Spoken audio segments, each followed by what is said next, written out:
how do you look at it as a problem and try to find a solution. So your lab based teaching learning it's more also known as experiential learning. So the learner is at the center stage. So learner becomes a very self-directed learner. Learner to responsibility लिन्छ कि okay, this is something I'm given. So the entire semester there are multidisciplinary students coming from very different backgrounds. Just हामीले यहाँ चाहिँ देख्ने भने management स्कुलमा there are only management students, engineering engineering. तर त्यहाँ चाहिँ त्यो lab based course चाहिँ कस्तो रहेछ भने interesting लाग्यो हामीलाई because that was something new for us. त्यहाँ चाहिँ students come from various background, engineering, science, any call it any background they can come, they can be part of the lab based experience. And not just the domestic students, all international students across Europe आउँदो रहेछ. So उहाँहरुलाई एउटा problem दिन्छ and the problem they are supposed to work on the social problem, social issues.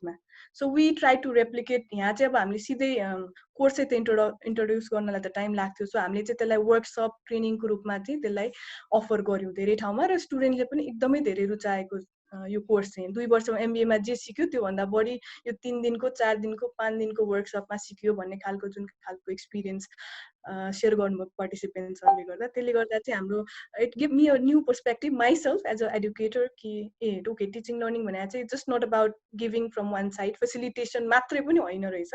Of course that is one important aspect, तर making the learners responsible for the learning outcome is going to be even more important. र त्यो कन्टेक्स्टमा चाहिँ त्यस्तो खालको चाहिँ teaching learning मेथोडोलोजीलाई चाहिँ यहाँ पनि हामीले कति इफेक्टिभली क्यान वी इम्प्लिमेन्ट भन्ने चाहिँ त्यो चुनौती छ र हामीले त्यसलाई प्र्याक्टिस गर्दै इम्प्लिमेन्ट गर्दै सिक्दै गरिरहेछौँ र हामीले एमबीए लेभलमा त्यो इन्ट्रोड्युस पनि गर्ने भएका छौँ.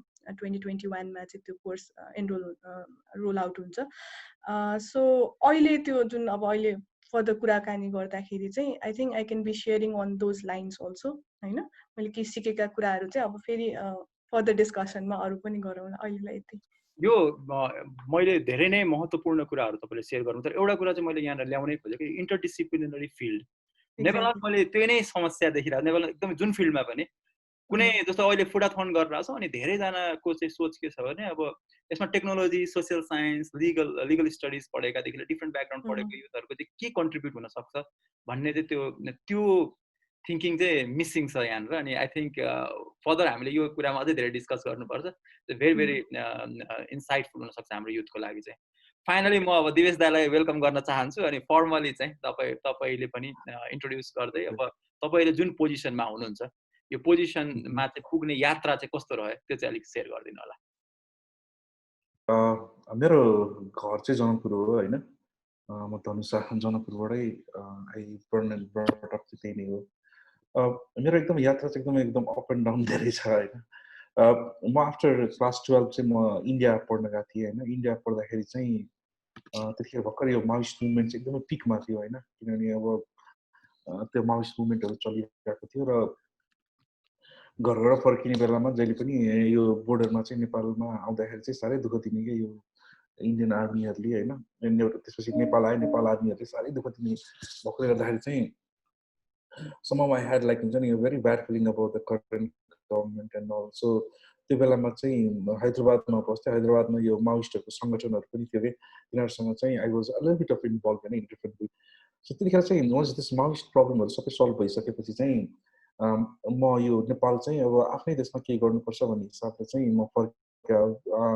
आई वाज म चाहिँ त्यो इन्डियामै हैदराबादमा चाहिँ मेरो अन्डर ग्रेजुएट पुणेमा मास्टर्स गरेको थिएँ र एज यु नो लाइक इन्डियामा चाहिँ धेरै जस्तो चाहिँ सबै कलेज प्लेसमेन्ट भएकोले गर्दाखेरि चाहिँ I was also posted in one of the multinational companies. But again यो होल जब यो माओइस्ट मुभमेन्ट चाहिँ जब सिद्धियो त्यसपछि चाहिँ I don't know what happen to me. I decided to quit everything and I came back हैन. नेपालमा आइसकेपछि चाहिँ there was so many things that I wanted to do. But again Kathmandu नै म तपाईँको आउँदाखेरि नै म धेरै कम मान्छेलाई नै चिन्थेँ हैन.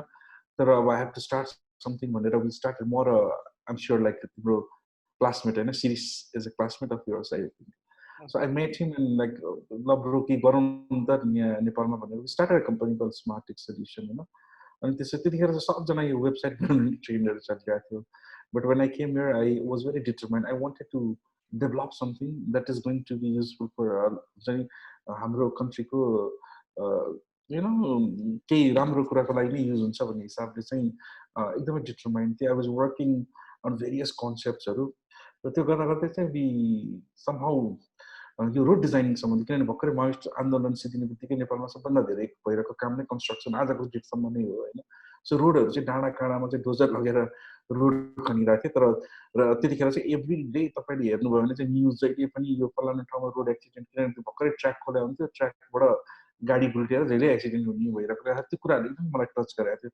अनि पछि रिजन बुझ्दै जाँदाखेरि चाहिँ आई रियलाइज राम्रोसँग अब अफकोर्स त्यो डिजाइन चाहिँ राम्रो नहुने रहेछ। अब अफकोर्स कन्स्ट्रक्सनको धेरै कुराहरू छ, तर डिजाइन पनि राम्रो नहुने रहेछ भन्ने बुझिसकेपछि चाहिँ किन यस्तो हुँदो रहेछ भन्दाखेरि चाहिँ नेपालमा त्यो बेलामा चाहिँ त्यस्तो राम्रो त डिजाइन सफ्टवेयरहरू नरहेछ क्या, एकदम प्रिमिटिभ भएको गर्दाखेरि चाहिँ आई डिसाइडेड ओके बनाइदिउँ त एउटा क्याड सफ्टवेयर भन्ने हिसाबले चाहिँ म अब यु प्रिटी यङ म serious, and then we decided like let's build it भनेर नि। इट वाज एक्चुअली सुरुमा चाहिँ यो एकदम इन्ट्रेस्टिङ कुरा हो। धेरैजना मान्छेहरू चाहिँ आएर हाँस्थे कि किनभने we are building something which अटोक्याडले आफ्नो अटो क्याड कम्पनी मतलब अटोडेस्क कम्पनीले बनाइरहेको सफ्टवेयरकै we wanted to build our own version के। सो लाइक पिपलहरू आएर ऊ तिमीले अटोडेस्क जस्तो बनाउने क्याड सफ्टवेयर बनाउने भनेर डिस्काउन्ट थियो होइन, बिल हान्थ्यो। तर again somehow like I mean more series was very determined, so it took us 2 years to develop that software, you know. But when we develop it now as a समयमा almost everywhere हाम्रो software use भइरहेछ हैन, रोडहरु design भइरहेछ। and my entrepreneurial journey अब त्यो पनि भर्खर सिकेको ठाउँ हो हैन, त्यतिखेर त entrepreneurship स्टार्टअपहरु धेरै थाहा पनि थिएन। सो 2014-15 तिर आउँदाखेरि चाहिँ धेरै कुराहरु चाहिँ सिकिरहेको थिएँ, आफैमा सिकिरहेको थिएँ। तर अब सिन्स आई डोन्ट म र सिरिज दुवैजना टेक ब्याकग्राउन्डबाट आएकोले गर्दाखेरि चाहिँ धेरै कुराहरू हामी ल्याक गरिरहेको थियो। सो त्यतिखेर चाहिँ एउटा रक स्टार्ट इम्प्याक्ट भन्ने एउटा बिजनेस एक्सिलरेटर प्रोग्राम भर्खरै नेपालमा लन्च भएको थियो होइन, Dutch it was a Dutch based accelerator program, जसको नेपाल एडिसन गरेको थियो। सो somehow होइन वी ह्याड नो चोइस होइन, हामीलाई पैसा चाहिएको थियो अफिसलाई अझ एक्सटेन्ड गर्न। हाम्रो आइडियामा वी वर प्रिटी हामीले यो चल्छ भन्ने हाम्रो सफ्टवेयर त बनाइसकेको थियो, तर त्यो आइडियालाई चाहिँ जतातता लानलाई चाहिँ we needed the fund right. So त्यो हिसाबले चाहिँ सोच्दै जाँदाखेरि चाहिँ वी इनरोल टु द्याट। अनि त्यो रक स्टार्ट इम्प्याक्टमा चाहिँ त्यो बिजनेस एक्सिलरेटर प्रोग्राम हो, त्यहाँ हामी लगभग 3 महिना चाहिँ 3 महिनाको 90 दिनको एकदमै इन्टेन्स कोर्स, जसमा चाहिँ आई लर्न सो मेनी थिङ्सहरू। अहिले अन्टरप्रेन्योरसिपमा बोल्ने वर्ड्सहरूदेखि लिएर त्यसमा कसरी काम गर्छ त्यो धेरै कुराहरू सिक्न पाएँ होइन। And luckily my company was among very few company त्यतिखेर which raise foreign direct investment, and that gave me believe like हुन्छ नि सपना मात्र हेर्ने होइन, सपना हेरिसकेपछि सपनालाई ठुलो बनाउन पनि सकिन्छ भन्ने कुरो चाहिँ। र नेपालमा जहाँ चाहिँ हाम्रो घर त्यो धितो नराखिकन लोन पाउन नसक्ने अवस्था थियो जुन बेला, त्यो बेलामा चाहिँ I raise a fund, I raise a investment actually from a Dutch company. So त्यो कुराहरूले चाहिँ मलाई एकदमै धेरै बिलिभ दियो। नेपालमा पनि बसेर चाहिँ वी क्यान हुन्छ नि रेज, जुन बाहिर जसरी स्टार्टअप कल्चरहरू चलिरहेको थियो, यहाँ बसेर पनि we can practice same thing, we can raise इन्भेस्टमेन्ट्सहरू। सो त्यसरी चाहिँ हामी we started thing. Luckily like हुन्छ नि त्यो रक स्टार इम्प्याक्टसँग बसिसकेपछि चाहिँ we as a company we started doing pretty good. अब अहिले पनि we been developing lot of प्रडक्ट्सहरू छ हाम्रो आफ्नै। त्यो बाहेक चाहिँ recently I've started investing in a company, किनभने मैले सुरु गर्दाखेरि it was very hard for me. So after मैले अब केही amount of money अथवा केही level of knowledgeहरू ग्यादर गरिसकेपछि I started investing in a company। अहिले हामीले offering happiness, Hazel Cakes, अझ 2-3 कम्पनीहरूमा हामीले directly as an angel investor investment गरेका छौँ। उहाँहरूलाई we've been teaching them like हुन्छ नि कसरी कम्पनीहरू लिएर जाने त्यो छ। र अहिलेको टाइममा चाहिँ यो जुन कोभिडको बेलामा चाहिँ we launched one platform called Order Sati हैन। It's a basically a simple WhatsApp based ordering system जहाँनिर चाहिँ हामीले चाहिँ कुनै पनि बिजनेस, चाहे त्यो ग्रोसरी होस्, चाहे मासु पसल होस्, चाहे रेस्टुरेन्ट होस्, they can go online you know within an hour, like हुन्छ इन्स्ट्यान्टली जान सक्छ होइन।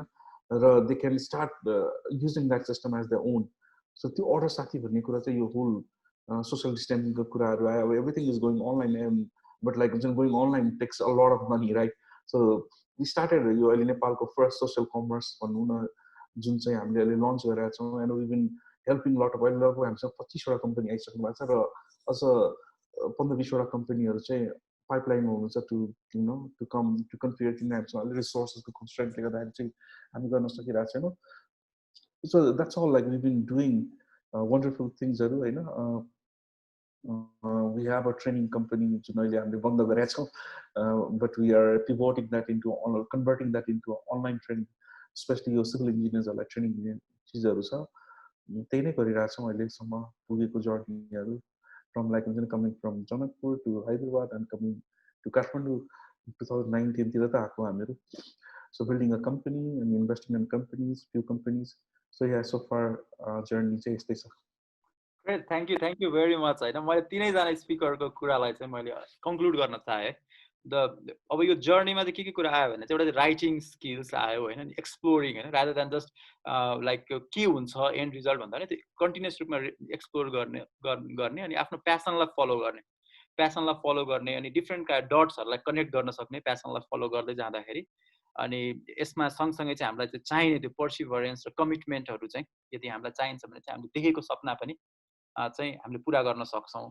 र यो सपना देख्दाखेरि चाहिँ धेरैजना युथहरूको चाहिँ एउटा भनौँ न एउटा ब्यारियर चाहिँ कहाँनिर हुनसक्छ, ओहो मसँग रिसोर्सेस नै छैन, चाहे maybe in terms of money हुनसक्ला अथवा इन टर्म्स अफ क्यापेसिटी हुनसक्ला, मसँग रिसोर्सेस नै छैन भन्ने कुरा।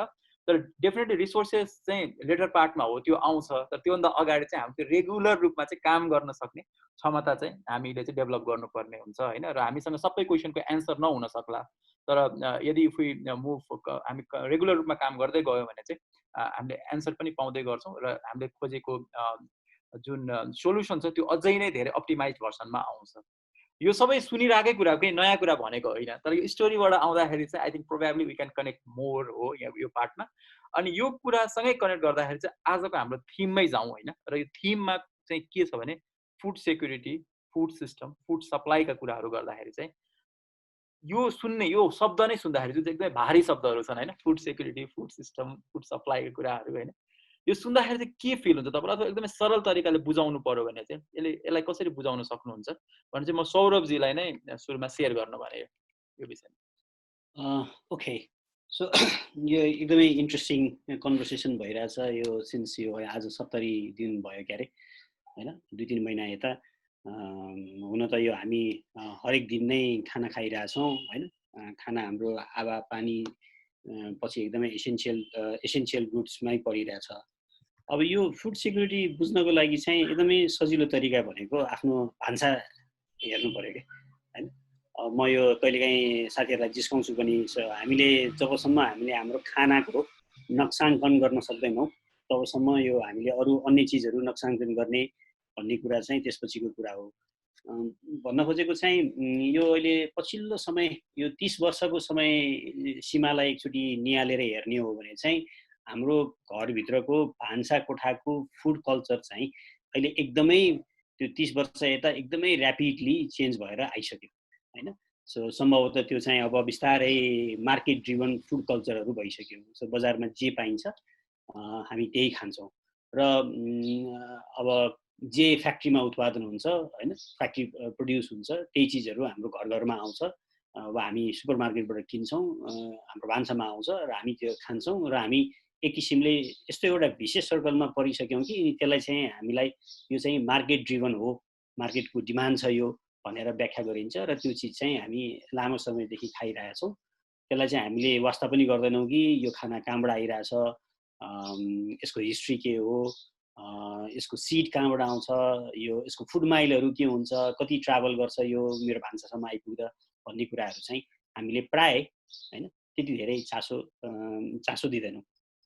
सो खानाको कुरा गर्दाखेरि चाहिँ आफ्नो भान्सामा को लिस्टलाई तपाईँले यसो हेर्नुभयो भने त्यसले चाहिँ एउटा क्लियर पिक्चर पहिलो रूपमा त्यो दिन्छ।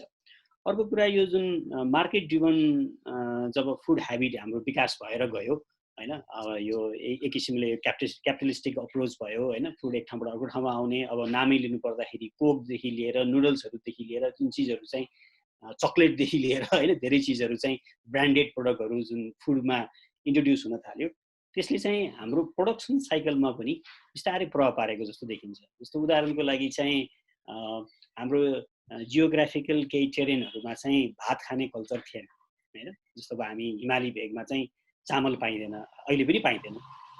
तर अब हाम्रो फुड कल्चर चाहिँ कसरी विकास भएर गयो भने जसरी भए पनि चामल बोकेर भए पनि हेलिकप्टरमा उडाएर भए पनि त्यहाँ चाहिँ चामल पुर्याउनुपर्छ र त्यहाँ उत्पादन हुने जौ, त्यहाँ उत्पादन हुने कोदो, त्यहाँ उत्पादन हुने चिनो जस्तो हाइली न्युट्रिसियस प्रडक्टहरू चाहिँ हाम्रो लागि चाहिँ एक्जोटिक प्रडक्टको रूपमा चाहिँ यो कन्भर्ट भएर आयो हैन। त्यसको बजार चाहिँ अब अर्बन सेन्ट्रिक मान्छेहरूले चाहिँ सुगर लागेको मान्छेले खाने हैन, डाइट प्लान गर्नेहरूले खाने जस्तो किसिमले चाहिँ यो फुड प्रोडक्सन साइकल नै तपाईले यो चेन्ज भएर गयो हैन।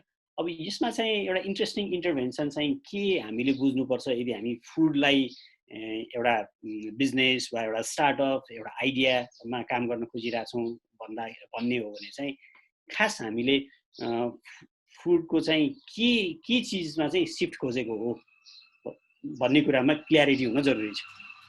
अब मेरो पर्सपेक्टिभ हैन र मेरो एकदम क्लियर कुरा चाहिँ के हो भने हामीले यो जुन किसिमले कमर्सियल प्रोडक्सन अप्रोच छ, प्रोडक्सन साइकल छ, त्यो चाहिँ नेचरको लागि फाइदाजनक होइन भनेर प्रमाणित भइसक्यो र त्यसलाई अझ प्रुभ गर्नलाई यो अहिलेको कोभिड जुन छ त्यो चाहिँ एकदमै रिलायबल भनौँ न, त्यो चाहिँ एकदमै पावरफुल अप्रोच हो जसले चाहिँ मेरो के हो सरी है एकछिन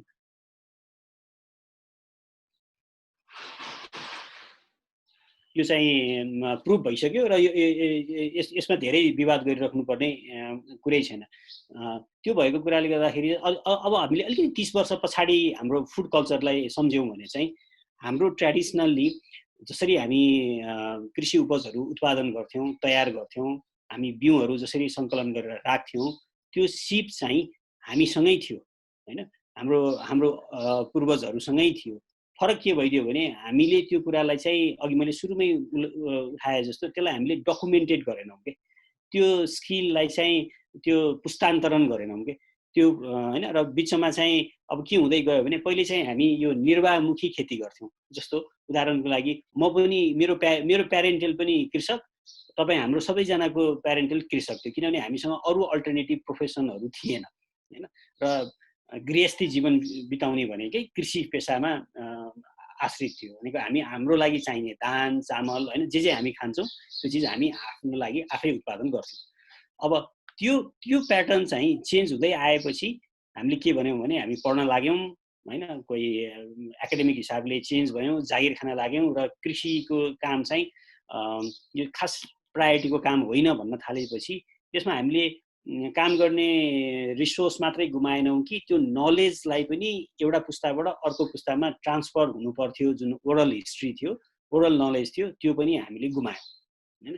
र त्यही मौकामा के भइदियो भने यो चाहिँ अब मन्सान्टो जस्तो हैन अरू ठुल्ठुलो कम्पनीहरू जसले चाहिँ डिफ्रेन्ट एनजिओ आइएनजिओबाट हाम्रो जस्तो गरिब देशहरू, गरिब भनिएको देशहरूमा पेनिट्रेट गरिरहेछ, उनीहरूले चाहिँ सिड, फर्टिलाइजर, यो त्यो स्किल हैन यहाँ हामीलाई अब कृषि गर्न सिकाउन आउने हैन, तालिम दिने, यो गर्ने भनेर चाहिँ सबै यो हैन हाइब्रिड सिडहरूले चाहिँ हाम्रो एग्रिकल्चर सेक्टरमा पेनिट्रेट गर्यो र जसलाई चाहिँ हामीले सहर्ष स्वीकार गर्यौँ के, वेलकम देम भेरी ओपनली। किनभने अब हाम्रो फुड सेक्युरिटी चाहिँ हामीले जस्तो निर्वाहमुखी खेती गरेर हुँदैन, we need to move on the high लेभलको कमर्सियल फार्मिङमा, जुन कमर्सियल फार्मिङहरू चाहिँ एकदमै इन्टेन्सिभ वाटर र इन्टेन्सिभ केमिकल नभइकन तयार हुँदैन। अब त्यसको उदाहरणहरू तपाईँले देख्नु भएको छ, हाइब्रिड सिड लगाएर उत्पादन गर्न खोजेको मकैको घोगाहरू अर्कोचोटि त त्यो बिउ लाग्दैन, त्यो बिउ तपाईँले फेरि कहीँ कमर्सियल मार्केटबाट किन्नुपर्छ। जुन हाम्रो पुरानो हिसाबले चाहिँ हामीले लगाएको मकै चाहिँ अर्को वर्ष हामीले आफैले बिउ राखेर त्यसको उत्पादन गर्न सक्छौँ हैन। अनि अर्को इन्ट्रेस्टिङ कुरा चाहिँ हाम्रो लाइफस्टाइल कस्तो थियो भन्दा हामी चाहिँ नेचर बेस्ड लाइफस्टाइल थियो, अझै पनि छ केही हदसम्म। जस्तो मैले मकैकै कुरा उदाहरण लिनुभयो भने मकै हार्भेस्ट गरिसकेपछि हामी केही चिज पनि खेर फाल्दैनथ्यौँ हैन, भनेको त्यसको चाहिँ अहिलेको टर्मोलोजीमा सर्कुलर इकोनोमी भन्छौँ, जुन हामी वेस्ट पनि नगर्ने किसिमको। तपाईँले यसो सम्झेर ल्याउनु भयो र याद गर्नुभयो भने मकैको खोस्टाबाट चकटी बन्छ हैन। सो त्यो हामी कमर्सियली चकटी बनाउँदैन थियौँ, तर हामीलाई चाहिने चकटी चाहिँ हामी आफै हैन, हाम्रो भनौँ न हाम्रो सिनियरहरूसँग त्यो स्किल थियो हैन, त्यसको चाहिँ चकटीहरू बनाउने, त्यसको अरू हाउस होल्ड युजेसमा आउने चिजहरू बनाउने हैन, त्यो खालको स्किल सेट चाहिँ हामीसँगै थियो। त्यो चिज पनि हामीले बिस्तारै बिस्तारै चाहिँ गुमाउँदै गयौँ हैन। अब तपाईँ भन्नु होला यस्तो क्राइसिस भयो, के अरे कोरोना लाग्यो, अब फुडमा एकदम क्राइसिस हुन्छ, यो हुन्छ त्यो हुन्छ, अहिले हुने भयो। तर पहिले हेर्ने हो भने चाहिँ हामीले इन्भेन्ट गरेको चिउरा हैन, हामीले इन्भेन्ट गरेको गुन्द्रुक सिन्कीको चाहिँ के हो भन्दा सरप्लस भएको बेलामा त्यसलाई लङ टर्मको लागि प्रिजर्भ गरेर राख्ने, भोलि केही डिजास्टर हुँदा केही क्राइसिस हुँदा हैन, भोलि पर्सि अब पहिले त सानो सानो गाउँहरू एउटा देश जस्तो थियो, एउटा देश र अर्को देशको बिचमा युद्ध हुँदा चाहिँ मेन कुरा के हो भन्दा खाना हो हैन। त्यो खानालाई चाहिँ कसरी बचाएर राख्ने, प्रिजर्भ गरेर राख्ने। अझ भन्नुहुन्छ भने जति पनि लोकल रक्सी बनाउने भन्ने जुन छ, लोकल रक्सी बनाउने होइन कि बढी भएको सरप्लस भएको अन्नलाई चाहिँ प्रिजर्भ गरेर लङ रनको लागि युजेबल प्रडक्टको रूपमा कन्भर्ट गर्ने एउटा टेक्निक थियो र अहिले पनि छ। मैले यहाँ जोड दिन खोजेको चाहिँ अब अहिले त धेरै चिजहरूमा हामी सिफ्ट भएर आयौँ, मोडर्नाइजेसन्सहरू आयो, विकासका परिभाषाहरू फरक भए, तर खासमा चाहिँ अहिले कोरोनाको पछि चाहिँ मान्छेको थिङ्किङ के भयो भन्दा त आखिर कोर कुरा त पिपुल सेन्ट्रिक डिजाइन रहेछ नि त हैन। मानिसहरू बाँच्न पाउनुपर्ने एउटा चिज रहेछ। अहिले संसारभरि सबै थोक रोकिएको छ, प्लेन उडेको छैन, गाडीहरू कुदेको छैन वा कम कुदेको छ, मान्छेको जीवन त चलिरहेछ भनेपछि चाहिँ त्यो होल यो हजुर सप्लाई चेन्ज म्यानेजमेन्ट भन्छौँ हैन, नयाँ नयाँ टर्मोलोजीहरू छ, त्यो चिजहरू चाहिँ अब सधैँ फङ्सन त्यसरी नै नगर्ने रहेछ भन्ने कुराहरू चाहिँ प्रमाणित हुन लाग्यो। त्यो भएको कारणले गर्दाखेरि चाहिँ अब हामीले फुडलाई सेन्टरमा राखेर केही इनिसिएटिभ्स, केही स्टार्टअप, केही नयाँ आइडियामा काम गर्दाखेरि पनि यो हाम्रो आफ्नो हामीसँग भएको हाम्रो स्ट्रेन्थ, हाम्रो कम्युनिटीमा भएको हाम्रो सिप, हाम्रो ज्ञान, म ज्ञान रोक्न खोजेँ, यो पार्टमा हामी फेरि आउँछौँ हैन, त्यसलाई चाहिँ बेस बनाएर अगाडि बढ्नुपर्छ भन्ने कुरा हो। म यो पार्टमा चाहिँ फेरि हामी आउँछौँ नि। सो मैले एकदमै घटलाग्दो कुरा गर्नुभयो सौरभजीले। जस्तो एउटा कुरा के हो भने हामी सबैभन्दा धेरै चाहिँ निर्भर हुने कुरा भनेको फुड हो र त्यो फुडमाथि चाहिँ हामी सबैभन्दा कम अवेर भएको अवस्था देखिन्छ र त्यो अवेर कम भएको हुनाले चाहिँ हामी चाहिँ हाम्रो कन्टेक्चुअल नलेजहरू र हाम्रो सोसियल क्यापिटलहरू चाहिँ हामीले चाहिँ बिर्सिसक्यौँ अथवा बिर्सिने क्रममा छौँ र फलस्वरूप आज हामी सेल्फ सस्टेनेबल सोसाइटी चाहिँ बिल्ड गर्न सकेको छैनौँ। भेरी भेरी पावरफुल हैन। र with connecting with the story मलाई एकदमै चाहिँ एकदमै फिल गर्न सकेँ तपाईँको कुराहरू हैन। म यहीँनिर रोशीजीलाई बोलाउँछु एज अ म्यानेजमेन्ट एक्सपर्ट हैन। यो कुराहरू सुन्दै जाँदाखेरि जहाँ तपाईँले हाम्रो कन्टेक्चुअल क्यापिटल्सहरू हैन, हाम्रो सोसियल क्यापिटल्सहरू सुन्दै जाँदाखेरि र डिसाइड द्याट तपाईँको आफ्नै लर्निङहरू, तपाईँको आफ्नै पर्सपेक्टिभ हुँदाखेरि चाहिँ के कस्तो चाहिँ पोसिबिलिटिजहरू हैन, के कस्तो प्रोबेबिलिटिजहरू अथवा पोटेन्सियल्स हैन, लिमिटेसन्सहरू के कस्तो देख्नुहुन्छ if you see food security through management lenses? Okay, to begin with मलाई यो टपिक जब हामी कुरा गर्ने भन्यौँ नि, त्यसमा चाहिँ I felt a need to the way we look at the definition of food security. प्रायः जस्तो हामीले एउटा न्यारो पर्सपेक्टिभबाट हेरेको हो कि जस्तो लाग्छ, किनभने food security is not just about cereal crop security है। Therefore we need to look at it from a little wider and a philosophical lens. Saurabhjile he did give a good start. So मलाई लाग्छ यसमा पनि fundamentally there are two aspects. एउटा भने चाहिँ production of food items that are in demand हैन, डिमान्डमा जे छ त्यो त गर्ने नै भयो, तर that has to be matched with the nutrition requirement. जुन एउटा रिक्वायरमेन्ट छ 2200 क्यालोरिज पर अडल्ट वाला कुरा। र यो कुरा दुईटै कुरालाई चाहिँ केले ड्राइभ गर्छ भने म एज अ मार्केटिङको फ्याकल्टी भएको हिसाबले अलिकति कन्ज्युमर साइकोलोजीसँग पनि यसलाई म जोड्न चाहन्छु। यसमा अरू पनि यावत कुराहरू आउँछन् जुन इन्टिग्रेसनको कुराहरू छ, त्यो पछि हामी फेरि बनाउँला पनि। तर अहिले चाहिँ बेसिकली के भन्दाखेरि दुवै प्रोडक्सन होस् या सप्लाई चेन होस्, सप्लाई प्रोसेस होस्, फुड ग्रेनको हैन, which ever constitute are staple diets, त्यसमा चाहिँ it's largely influence by a cultural aspect हैन। उहाँले अघि राइसको कुरा उठाउनु भएको थियो नि, त्यस्तो राइस पर्फेक्टली, अब जस्तो कर्णालीमा राइसको सर्टेज भयो भनेपछि we take it as a food insecurity, food supply छैन अथवा नहुँदाको अवस्था। तर is that the only food? There are other better food also, even more nutritious food हैन, बकविट होला, गहुँ, अरू पनि सब्स्टिट्युट छ नि त। तर हाम्रो बुझाइ as a consumer, as a आम उपभोक्ता चाहिँ हामी के बुझ्छौँ भने हामीलाई कुनै पनि सेक्टरको मान्छेले चाहिँ बुझ्ने भने चाहिँ जब चाहिँ हामी सप्लाई अफ राइस कम हुन्छ ल अब चाहिँ बर्बाद हुने भयो जस्तो न्युजमा पनि हामी सुन्दैछौँ होइन अहिले अब जस्तो अब 1 महिना अगाडि होला सायद त्यो कृषि मन्त्रीज्यूले नै भन्नुभएको हो जुन स्टक अफ राइस होइन हामीसँग धेरै महिनालाई खाद्यान्न मौजातमा छैन भन्ने कुराहरू थियो मान्छेलाई त्यो हिसाबले गर्दा एउटा किसिमको प्यानिक बाइङ सिचुएसन पनि आएको थियो मैले यसको विषयमा लेखा पनि थिएँ प्यानिक बाइङ किनभने कन्ज्युमर कन्फिडेन्स यसै कम भइसकेको अवस्था छ होइन अरू के भन्नु पर्यो इकोनोमी नै एउटा बिजनेस साइकलको लोवर एन्डमा भएको भएर एकातिर पैसा छैन एकातिर लकडाउनको अवस्था छ अर्कोतिर प्यानिक बाइङले गर्दाखेरि अझ त्यसले गर्दा फुड सर्टेजलाई अझै त्यसले ह्यासन गरिरहेछ होइन अनि मान्छेको यो होर्डिङ टेन्डेन्सी त भइ नै हाल्यो झन् त्यसमा भनेपछि फुड सप्लाई एकातिर त्यो सप्लाई मेकानिजम त डिस्टर्ब भएकै छ त्यसमा त नो डाउट अन द्याट अर्कोतिर डिस्ट्रप्सन आफ्नो ठाउँमा छ अर्कोतिर मान्छेले पर्सिभ कसरी गरिरहेछ त फुड सिक्योरिटीलाई होइन हो भोलिको दिनमा इन्डियाले हामीलाई जुन हाम्रो बिगेस्ट ट्रेड पार्टनर होइन इन्डियासँग हामी छौँ हामी कति इम्पोर्ट पनि गर्छौँ 35 बिलियन आई गेस हो होइन सो त्यसमा लार्जली स्टेपल डाइट नैहरू छ सो यस्तो अवस्थामा चाहिँ अब भोलि इन्डियाले उसकै आफ्नै कन्जम्सनको लागि हामीलाई एक्सपोर्ट गर्न छाड्यो भने हामी साँच्चै नै are we not in a position to self sustain भन्ने कुराको जुन किसिमको डर आएको छ both on the urban and the urban side बढी जस्तो अघि सरोजीले पनि उठाउनु भएको थियो हामी त्यो कल्चर हामी we are so dependent on process food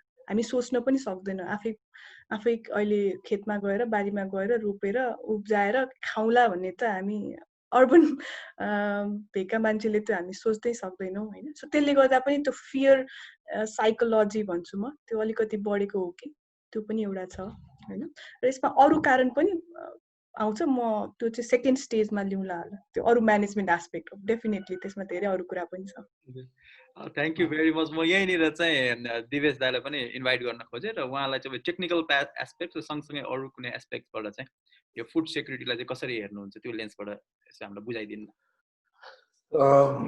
अब म I'm not so big expert this food security and all. I think जीले चाहिँ एकदमै प्रिसाइजली नै राम्रो कुरा गर्नुभएको थियो होइन I've been following Saurav since long होइन एकदमै धेरै लागिराख्नु भएको थियो अनि एकदमै एकले चाहिँ he was like promoting like healthy living मान्छेले चाहिँ जुन ग्रीन लाइक जुन हेल्दी लिभिङको लागि चाहिँ खानेकुराहरूको लागि सो त्यसको इम्पोर्टेन्स चाहिँ मैले चाहिँ वास्तवमा चाहिँ यो होल लकडाउनको बेलामा बुझेँ why it is important to adopt into a local like grains or भयो हैन जुन कोशी खेतीको कुराहरु गरिरहेको हुन्छ हैन honestly speaking म तराईको भएको अथवा मेरो फ्यामिली पनि किसान ब्याकग्राउन्ड भएको मैले कहिल्यै पनि लाइफमा यो खेती सम्बन्धी मसँग नलेज चाहिँ न केही थियो के तर this whole lockdown made me believe like नि यो सस्टेनेबिलिटीको कुराहरु अथवा हुन्छ नि यो फुड सिक्युरिटीको जुन जति पनि कुराहरु छ it has to start from कुनै न कुनै ठाउँबाट त स्टार्ट गर्नै पर्छ हैन र कुनै न कुनै ठाउँबाट भनेपछि you have to start from your own places के सो त्यो हिसाबले चाहिँ अब 2 हप्ता त यसै वेबिनार गर्दै बितिसकेपछि चाहिँ then I started thinking about it के जस्तो अघि रोशनले भन्नुभएको कुरा किनभने यो त ग्लोबली नै कोभिड-19 को कुराहरु छ हैन भोलिको दिनमा इन्डियाबाट चाहिँ हामीले आइरहेको सप्लाइजहरु बन्द भयो भने के गर्ने त भन्ने कुराको हामीसँग एन्सर नै छैन जब कि हामी सानोदेखि नै हामी पढिरहेको छौँ हामी कृषि प्रधान देश भनेर हैन त्यो कुराहरु चाहिँ एकदमै स्ट्रेन्ज वेबाट गयो हैन मलाई चाहिँ अब हुन्छ नि बसिरहेको बेलामा के गर्न सकिन्छ भनेर सोचिरहेको थिएँ गरिरहेको देन आई स्टार्टेड लाइक हुन्छ नि ल सुरु गरौँ त आफ्नै वेबाट चाहिँ कहिले जिन्दगीमा नगरेको चिज हैन एउटाले चाहिँ र लट्टेको साग र के रे मेथीहरु यिनीहरु चाहिँ चाँडो उम्रिन्छ भनेर ल त गरौँ त हामी स्टार्टेड डुइङ इट सुरुमा त एकदमै धेरै टाइम भयो फ्यामिलीसँग बसेर गर्न थालेपछि नाउ अहिलेको टाइममा चाहिँ वी स्टार्टेड ग्रोइङ के पहिले सानो ठाउँमा मतलब भेजिटेबल लगाइरहेको थियो साग मात्र थियो नि अहिले लौका सिमीदेखि लिएर थुप्रै कुराहरू चाहिँ हामी आफैले स्टार्ट गर्न थाल्यौँ र वी स्टार्टेड टेकिङ हुन्छ नि कोशी खेती प्रिटी सिरियसली हैन अहिले मैले चाँडै यो ड्रिप इरिगेसनहरु लाउँदै थिएँ जुन कुरा चाहिँ मलाई थाहा पनि थिएन के हैन ग्रो ब्यागमा चाहिँ कोबी पनि उम्रिन्छ भन्ने कुरो चाहिँ मैले सोचे पनि थिइनँ हैन सो यो कुराहरु चाहिँ इन्फर्मेसनहरु चाहिँ एकदमै आफै कतुल्दै जाँदाखेरि कतिपय इन्फर्मेसनहरु चाहिँ हामीसँग इन्डियन मिडियाबाट नै आइरहेको थियो हैन के गर्ने नगर्ने कुराहरु छ त्यो कुराहरु चाहिँ यसो हेर्दाखेरि चाहिँ since I'm not so much of an expert in this food security and all, but what I believe is sustainability has to start from your own things, right? अब हामीले कम्पोस्ट मल आफैले तयार गरेर पनि युज गर्न थालिसक्यो। हिजोको दिनमा हामीले के गर्थ्यौँ, फोहोर आउँथ्यो त्यो सेग्रिगेट पनि गर्दैन थियो, एउटा झोलामा हाल्यो लगेर त्यो बाहिर त्यो फोहोर लिन आउनु भएको दाइहरूलाई हामीले दिएर पठाइदिएर आउँथ्यो भने अब चाहिँ वी स्टार्टेड लाइक सेग्रिगेटिङ ग्रिन मतलब हुन्छ नि अर्ग्यानिक र जुन हुन्छ नि जसलाई चाहिँ हामीले पेरिसेबल र नन पेरिसेबल वेबाट। सो यो कुराहरू चाहिँ यो एउटा एउटा भनौँ न कोभिडले चाहिँ मेरो लाइफमा चाहिँ एउटा नयाँ परिवर्तन चाहिँ त्यो पनि लिएर आएको छ। I started seeing things in very different आस्पेक्टबाट and I have big respect for Saurabh, like who's been doing this thing, making people aware about it for हुन्छ नि उहाँ चाहिँ एउटा ठुलो के भन्ने जर्नीमै लागिराख्नु भएको छ। त्यसको इम्पोर्टेन्स मलाई त्यो बेला त्यति खासै लागेको थिएन, तर अनेस्टली अहिलेको टाइममा आएर जुन वेबाट उहाँले काम गरिराख्नु भएको छ होइन, that is actually is very encouraging for me. यही गर्दाखेरि चाहिँ अब टेक्नोलोजीको पार्टबाट चाहिँ what I can do, what how I can contribute भन्ने हिसाबले चाहिँ सोच्दै सो मैले अघि अर्को साथीको कुरा गरेर एकजना मेरो साथी हुन्छ सुनिता नेवापुगी, सो म आफै धेरै कुराहरू चाहिँ खोजिरहेकोले गर्दाखेरि चाहिँ यो कोशी खेतीको रिलेटेडमा एकदमै इन्ट्रेस्टमा थुप्रो वेबिनारहरू पनि अटेन्ड गरेँ होइन।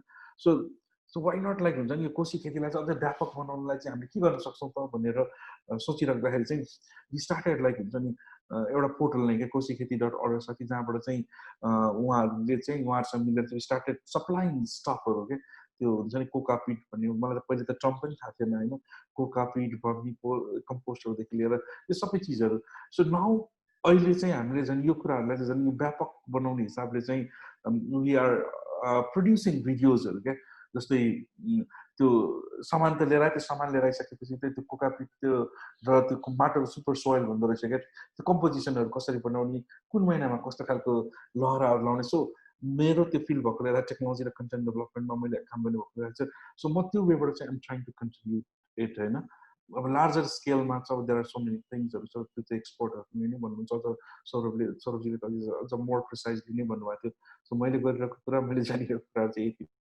Thank you very much. म यहाँनिर चाहिँ हाम्रो एकजना गेस्ट स्पिकर हुनुहुन्छ, हि इज एन एन्टरप्रेनर होइन रुरल सेक्टरमा। सो उहाँलाई चाहिँ म आफ्नो स्टोरी सेयर गरिदिनुको लागि एकदमै संक्षिप्तमा इन्भाइट गर्छु।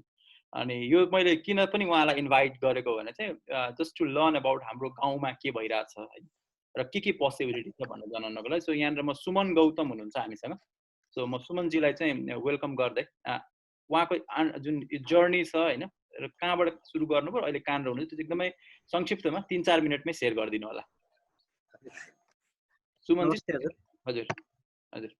म ललितपुर बागमती गाउँपालिकामा बस्छु र मेरो यो चाहिँ गोदावरी नगरपालिकामा मेरो यो कम्पनी तिलेश्वर डेरी सप्लाई दुध खरिद गरेर यहाँबाट चाहिँ काठमाडौँ सप्लाई गर्छु। विगतमा चाहिँ मैले अब 200बाट सुरु गरेको थिएँ र अहिले 5-6 हजार लिटर दुध चाहिँ यहाँबाट चाहिँ हरेक ठाउँबाट कलेक्सन गरेर काठमाडौँ चाहिँ नि 50वटा डेरी सानो डेरीहरू छ उहाँहरूलाई चाहिँ वितरण गर्छु।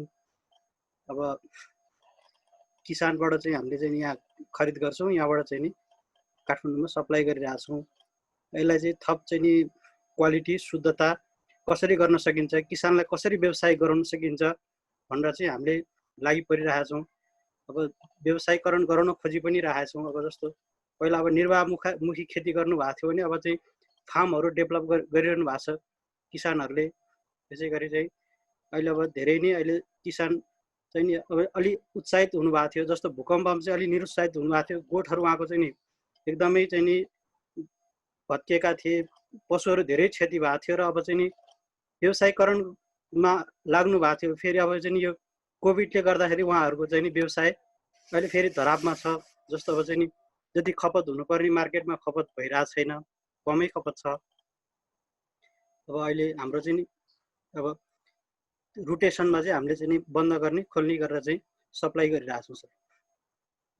अलिकति मलाई तपाईँको बारेमा थाहा पाउँदाखेरि तपाईँले स्टार्ट गर्दाखेरि चाहिँ अरूको चाहिँ दुध सप्लाई गर्नुहुन्थ्यो र गर्दा अहिले चाहिँ डेरी उत्पादन गरेर 5000 दिनमा 5000 लिटर चाहिँ तपाईँको डेरीले चाहिँ सेल गर्छ होइन? हजुर हजुर हजुर। यो बारेमा भनिदिनु न, कसरी चाहिँ त्यहाँसम्म पुग्नुभयो तपाईँले? जस्तो अब किसानको चाहिँ नि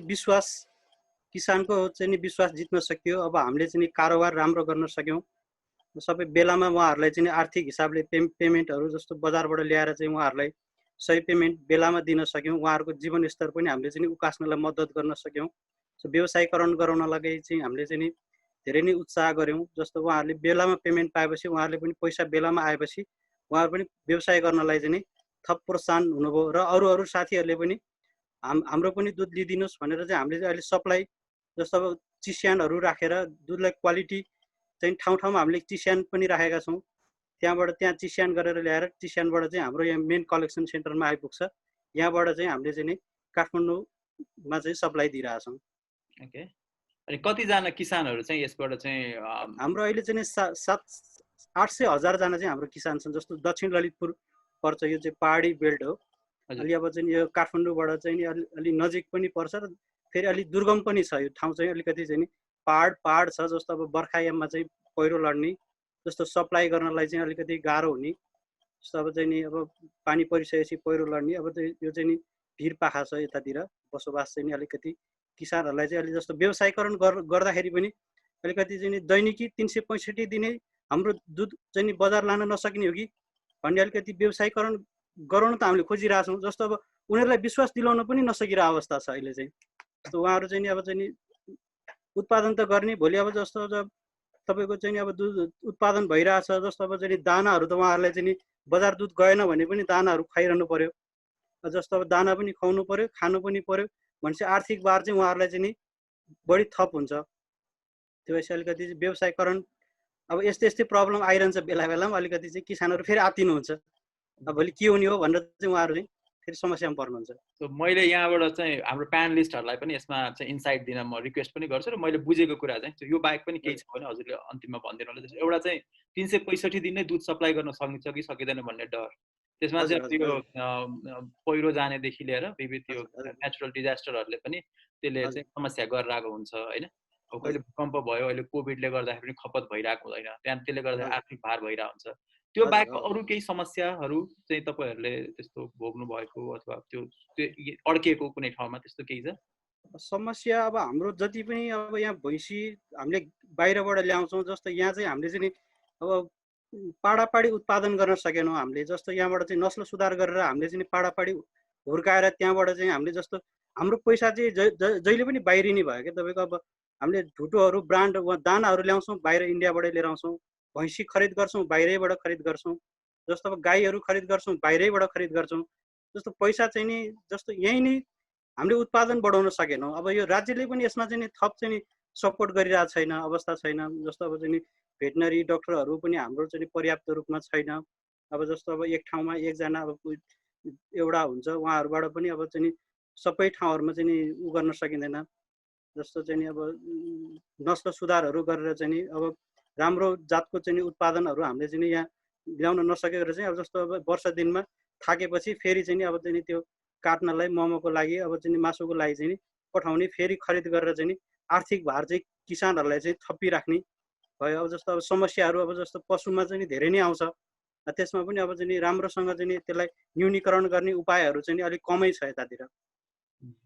हजुर, सुमनजी धेरै धेरै धन्यवाद हामीसँग जोडिनु भएकोमा। चाहिँ यसले हामीलाई झन् धेरै हामीलाई बुझाइलाई चाहिँ अझै धेरै परिपक्व गरेको छ, पक्कै पनि गरेको जस्तो लाग्छ मलाई चाहिँ अवश्य नै गरेको छ होइन। समस्यालाई बुझ्ने र सँगसँगै हाम्रो सामर्थ्य पनि बुझ्ने र सँगसँगै चाहिँ यसका चाहिँ सम्भावनाहरू पनि बुझ्नलाई त्यसले मद्दत गरेको छ। र म यही भन्दै चाहिँ म अब रोशीजीलाई इन्भाइट गर्न चाहन्छु। यो केसमा चाहिँ सुमनजी धेरै धेरै धन्यवाद। अब हाम्रो अर्को स्पिकर आउनुहुन्छ होइन, रोशीजीलाई चाहिँ म यही अब एउटा स्टोरी पनि भयो, यसमै पनि लिमिट नभएर एउटा वाइडर पर्सपेक्टिभमा चाहिँ अब यस्तो आई थिङ्क यो सप्लाई चेन र भ्यालु चेनसँगै बढी सम्बन्धित हो कि जस्तो पनि लाग्यो मलाई। त्यसमा चाहिँ यस्तो समस्याको समाधान कसरी गर्न सकिन्छ, यसमा चाहिँ युवाहरूको लागि चाहिँ यो लिडरसिप एन्टरप्रेन्योरसिप अपर्च्युनिटीहरू के कस्ता हुन सक्छन् भनेर यो एक्जाम्पल भन्दा बियोन्ड पनि गएर चाहिँ हजुरले सेयर गरिदिनु होला। यसमा चाहिँ अब विषयगत एक्सपर्टिज नभए पनि मैले अब रिसेन्ट हाम्रो जुन न्युजमा सुनिरहेको हुन्छौँ नि हामी दुध खेर गयो भन्ने कुराहरू चाहिँ यसमा चाहिँ अब एन्टरप्रेन्योरहरू उद्यमीहरू र अब सरकारले पनि केही पहल गरिदिए त राम्रै हुन्थ्यो होला।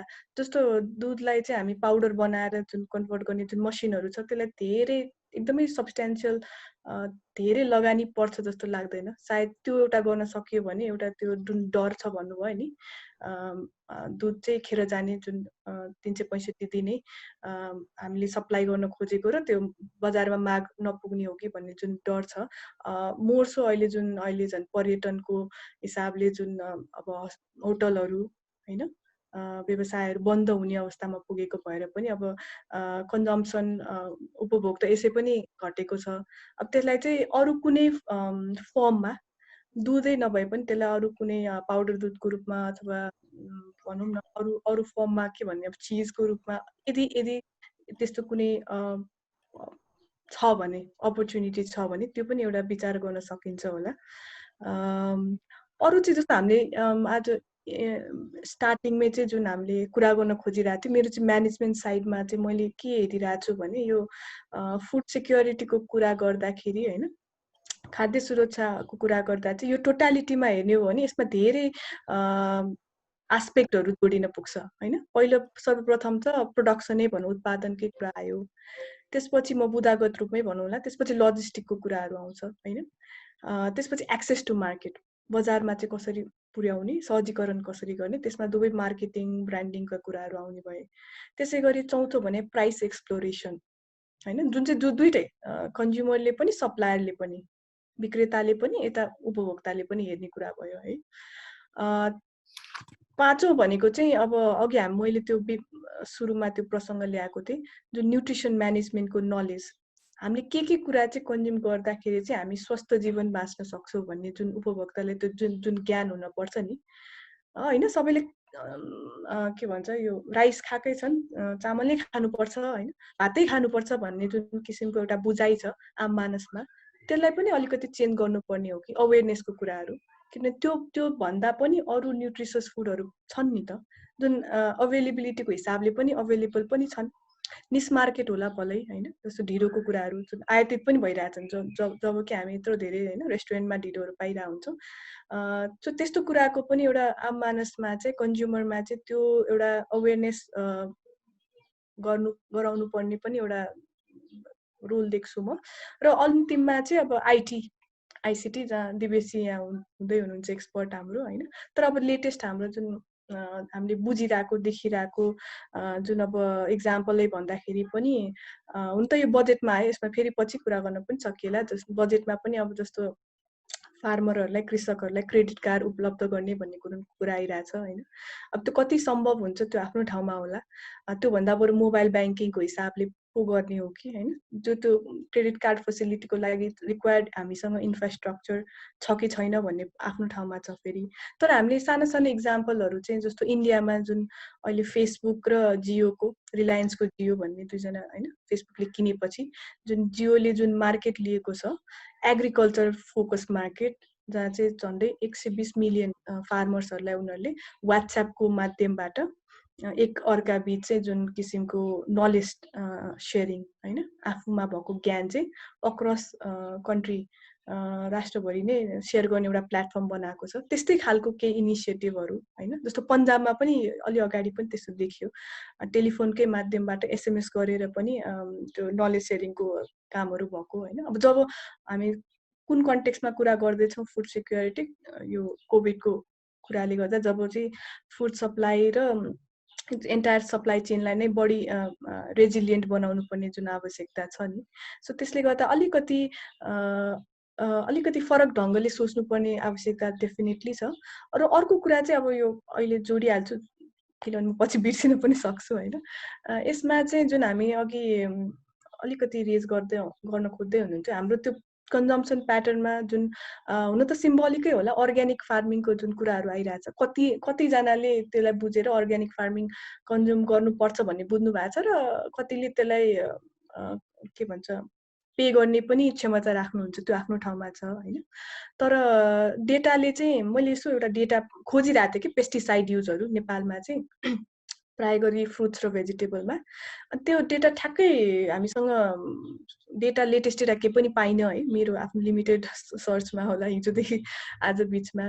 त्यसमा मैले के एउटा डेटा पाएको थिएँ भने 2017मा एउटा रिसर्च पेपरमा चाहिँ 17% चाहिँ अर्ग्यानिक फार्मिङ छ भन्ने एउटा डेटा थियो। त्यही डेटालाई एक्स्ट्रापोलेट गरेर हेर्ने हो भने 20 सम्म आउँदा भनौँ न एउटा सरदर 20% चाहिँ अर्ग्यानिक फार्मिङमा लागेको भन्ने अजम्सन गऱ्यो भने त बाँकी त झन्डै भनौँ न 80% त पेस्टिसाइडै युज गरिरहेको रहेछ त। र पेस्टिसाइड गरेको जुन हामी प्रडक्टहरू देख्छौँ नि बजारमा, चिल्लो होइन, सुकिलो, अब गोलबेडा, वाट एभर, अनि मान्छेलाई सुकिलो नै मनपर्छ, किरा लागेको कुहिया जस्तो देख्यो भने त किन्न पनि खोज्दैन। भनेपछि त त्यो अवेरनेस लेभलमै पनि एक किसिमको काम गर्नुपर्ने देखिरहेको छु। किनभने अर्ग्यानिक बेटर हुन्छ भन्ने कुराको चाहिँ अवेरनेस एक किसिमको नभएको, र केलाई चाहिँ अर्ग्यानिक मान्ने। अब त्यसमा अरू पनि अब विकनेसेसहरू छ। कस्तो भन्दाखेरि अब हामीसँग रिक्वायर्ड टेस्टिङ ल्याबका कुराहरू होइन, प्रडक्ट लेबलिङका कुराहरू पनि हामीसँग धेरै कम छन्। जस्तो अहिले हुन त त्यो क्वेसन पछि पनि आउला, तर यो एउटा टपिकल कुरा जोडिहाल्छु यहाँ। जस्तो हाम्रै अहिले लेटेस्ट एउटा न्युज चाहिँ पोखरामा होइन, हाम्रो भेजिटेबलहरू कोभिड लागेको शङ्काले गर्दा डम्प भएको कुराहरू होइन, पुरिएको समाचारहरू आयो। साह्रै दुःख थियो। जबकि हामी त्यही अथवा बढी आयात चाहिँ हामी भारतबाट गरिरहेछौँ भन्दाखेरि अलिकति स्ट्रक्चरल इनइफिसियन्सी पनि छ हामी कहाँ होइन। गभर्मेन्ट मेकानिजमको पनि अलिकति जुन लोकल रिप्रेजेन्टेटिभहरूको पनि एउटा इस्यु, उहाँहरूले त्यो समस्यालाई कसरी बुझिराख्नु भएको हो त्यो आफ्नो ठाउँमा होला। र अर्को भने चाहिँ त्यही प्रडक्टहरू चाहिँ यदि हामीसँग लेबलिङ गर्ने एउटा मेकानिजम हुँदो हो त होइन, यो कहिले प्रड्युस भएको, कहिले एक्सपायरी हुन्छ भन्ने खालको जुन किसिमको सिस्टम बाहिरतिर छ नि, सानसानो जस्तो एगमै भनौँ, हरेक अन्डामा चाहिँ त्यसको कहिले ह्याच भएको, कहिले एक्सपायर हुन्छ भन्ने खालको जुन इन्फर्मेसन बाहिर पाइन्छ, नेपालमा त्यो परम्परा अझै विकसित हुन सकेका छैन। त्यो किन भन्दै, त्यो इक्जाम्पल म किन दिँदैछु भने यदि त्यस्तो खालको परिपाटीको विकास भएको भए कन्ज्युमरमा, उपभोक्तामा त्यो ओके, त्यो देख्ने बित्तिकै लेबलिङ छ है, लेबल हुनु भनेको एक किसिमको त्यो एउटा कन्फिडेन्स पनि त हो नि कन्ज्युमरलाई होइन। त्यही किसिमको कन्फिडेन्स अहिले कोभिडमा चाहिँ कसरी ल्याउन सकिन्छ भने त्यसमा धेरै इन्भेस्टमेन्ट पनि नहोला। अहिले विशेष डर भनेको उपभोक्तालाई चाहिँ त्यो किन्न गएको फलफुल तरकारीमै कोभिड लाग्ने हो कि भन्ने जुन डर छ नि, त्यसलाई धेरै ठुलो केही गर्नुपर्छ जस्तो लाग्दैन। त्यसलाई एउटा हामीले सप्लाई गर्न लागेको भेजिटेबल फ्रुट्स चाहिँ कोभिड फ्री छ है भन्नको लागि, सेनिटाइज छ है, फाइटो सेनिटेसन भन्छ क्या अरे त्यसलाई, त्यस्तो खालको केही इनिसिएटिभ लिन सकिन्छ। त्यसमा म हजुरलाई एउटा ज्वलन्त उदाहरणै दिन्छु। त्यसमा यो मुना भनेर अघि मैले रेज गरेको थिएँ नि, mutual agreement between NRN authority र यो सरकारको जुन समन्वयमा जुन सुरु भएको छ, यो उहाँहरूले चाहिँ ठ्याक्कै यो कोभिड सुरु हुने ताकत नै यो उहाँहरूले यो स्टार्ट गर्नुभएको इनिसिएटिभ, जहाँ चाहिँ तरकारीहरू उहाँहरूले जहाँ जहाँ सप्लाई गरिराख्नु भएको छ, अनलाइन अर्डर पनि लिइराख्नु भएको छ, त्यहाँ चाहिँ उहाँहरूले बिक्री गर्ने, जहाँ जुन जुन जुन केन्द्रमा बिक्री गर्नुहुन्छ त्यो बिक्री गर्ने वस्तु चाहिँ सेनिटाइज भएको छ है। यहाँबाट किन्नुभयो भने यु क्यान बी स्योर तपाईँ एकदम निश्चिन्त हुन सक्नुहुन्छ। यसमा सेनिटाइज भएको कारणले भनौँ न भाइरस सर्ने त्यस्तो केही समस्या हुँदैन भन्ने खालको। त्यो यस्तो सानसानो इनिसिएटिभ होला होइन, त्यस्तो केही गर्न सकिन्छ जस्तो लाग्छ मार्केटिङको हिसाबले, ब्रान्डिङकै हिसाबले होइन। अहिले गर्न सक्ने भनेको नयाँ प्रडक्ट सोच्ने भन्दा पनि भएकै वस्तुलाई चाहिँ कसरी मोस्ट सेफ हिसाबले चाहिँ कन्ज्युमर सामु पुर्याउने भन्ने नै तत्काल आवश्यकता छ जस्तो लाग्छ। थ्याङ्क यू भेरी मच रोशीजी होइन। र सँगसँगै म अब अडियन्सलाई पनि, पार्टिसिपेन्ट्सलाई पनि म के चाहिँ इन्फर्म गर्न चाहन्छु भने, अब तपाईँले आफ्नो क्वेसन पनि राख्न सक्नुहुन्छ, इन्साइट पनि राख्न सक्नुहुन्छ। If you want to speak होइन, आफ्नो स्पिकरलाई चाहिँ अनम्युट गरेर प्रश्न चाहिँ डाइरेक्टली सोध्नु होला। आराधनाजीले चाहिँ हात रेज गर्नुभएको छ। आराधनाजी 2 मिनट वेट गर्नु होला होइन, अनि त्यसपछि हामी स्टार्ट गरौँला होइन। अहिलेको टाइममा चाहिँ जस्तो मैले चाहिँ प्रश्नको उत्तर दिँदै क्रममै म तीनैजना प्यानलिस्टलाई चाहिँ के पनि रिक्वेस्ट गर्न चाहन्छु। हजुरहरूले चाहिँ प्रोडक्सनदेखि कन्जम्सनसम्मको जुन एउटा त्यो चेन छ होइन, त्यो चेनमा चाहिँ अब हामीले सिस्टमदेखि लिएर प्रोसेसहरूमा चाहिँ हामीले धेरै नै कामहरू गर्न सक्छौँ। अनि यस्तो काममा चाहिँ हाम्रो युवाहरूको रोल चाहिँ के कस्तो हुनसक्छ होइन। अघिसक्यो हामी प्रब्लम्सको कुराहरू गरिरहेछौँ होइन। त्यो प्रब्लम्सको अब एउटा दुईवटा इन्साइट पनि आएको थियो होइन। जस्तो अब प्रोसेसिङमा दुधमै लिमिट नगरिकन त्यसको चिज बनाउन सक्यो त, त्यसको फ्लेभर्ड जुस बनाउन सक्यो। त्यस्तै अब कोभिडकै भनौँ न लाइक केसमा चाहिँ अहिले टमाटर फ्यालिरहेछ। कुनै बेला 5 रुपियाँ किलो टमाटर, कुनै बेला हामीले नै 100 रुपियाँ किलो चाहिँ किन्नुपर्ने हुन्छ होइन। त्यसमा चाहिँ हाम्रो युथहरूले कस्तो रोल प्ले गर्न सक्छ होइन। टेक्नोलोजीका जस्तो सप्लाई चेनकै कुराहरू, अन्डा एक्सपायरी एक्सपायर हुँदाखेरि हामीलाई थाहा हुँदैन, मेबी ब्लक चेनका कुराहरू यहाँ हुन सक्छ। सो यहाँनिर चाहिँ मैले दिवेश दाइलाई चाहिँ अलिकति इन्टरभेन गर्न र प्रोडक्सनको केसमा चाहिँ होइन प्रोसेसिङकै केसमा चाहिँ हामी कसरी बियोन्ड जान सक्छौँ भन्ने चाहिँ सौरभजीहरूलाई त्यसमा पनि अलिकति चाहिँ माइन्डफुल भएर चाहिँ एन्सर दिनु होला। And just to inspire our youth morally चाहिँ तपाईँहरूले यसरी सोल्युसन ल्याउन सक्नुहुन्छ if you really want to भनेर। र मैले अहिले फ्लोर ओपन गरेँ। सो आई थिङ्क आराधनाजीलाई म पहिला चाहिँ ट्याग गर्न चाहन्छु if you want to ask any question, अनि त्यसपछि हामी फर्दर विल मुभ। आराधनाजी प्लिज क्वेसन सोध्नु होला। Sorry, actually it was by mistake. My hand got raised.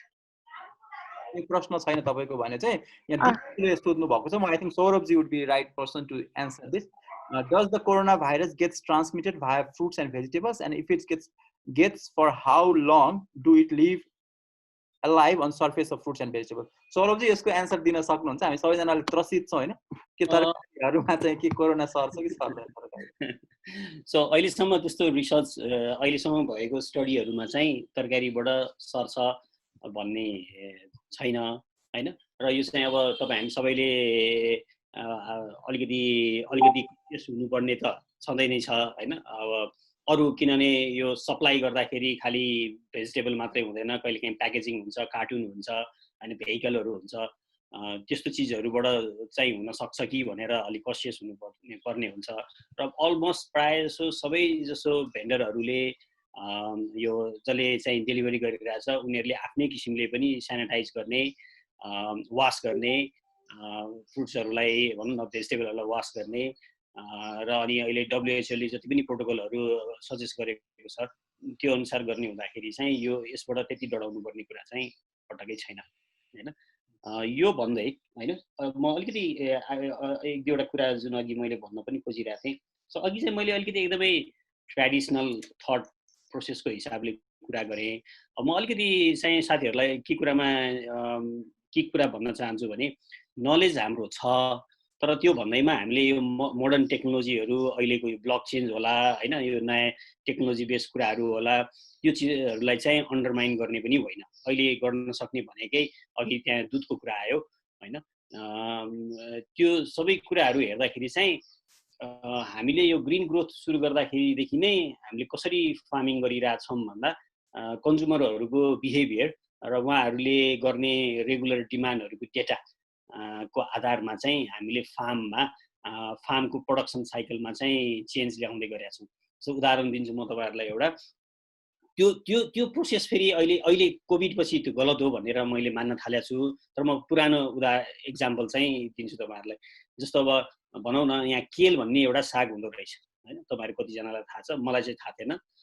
यो चाहिँ काठमाडौँमा त्यसको डिमान्ड 2018 तिर एकदमै हाइली बढ्यो। अनि हामीले पनि केल के रहेछ त भनेर खोज्यौं र एउटा दुईटा गरामा चाहिँ केलहरु लगाउन थाल्यौं र त्यो चाहिँ सप्लाई गर्न थाल्यौं। तर फेरि 2018 को लास्टतिर आइसकेपछि चाहिँ त्यो केलको डिमान्ड चाहिँ घट्दै गयो। यहाँ अर्बन कन्ज्युमरहरुको कन्ज्युमर ह्याबिट चाहिँ के हुँदो रहेछ भने यो इन्टरनेशनल जर्नलहरुमा हरेक वर्ष चाहिँ फुड अफ द इयर भनेर 10 वटा 15 वटा फुडहरुको बारेमा चाहिँ रिभ्यूहरु आउँदो रहेछ हैन। जस्तो योगर्टको बारेमा आउने, टर्मरिकको बारेमा आउने, पेसारको बारेमा आउने, त्यो चाहिँ हेल्दी फुड हो, सुपर फुड हो भनेर आएपछि चाहिँ त्यसले चाहिँ मार्केटलाई ड्राइभ गर्दो रहेछ हैन। सो त्यस्तो किसिमको इन्फर्मेसन्सहरु र डेटाहरु जुन हामीले कन्ज्युमरसँग लिन सक्छौं वा प्रोड्युसरसँग लिन सक्छौं, त्यस्तो डेटाहरुलाई लिएर डेटा ड्रिभन फार्मिङहरु पनि हामी सोच्न सक्छौं।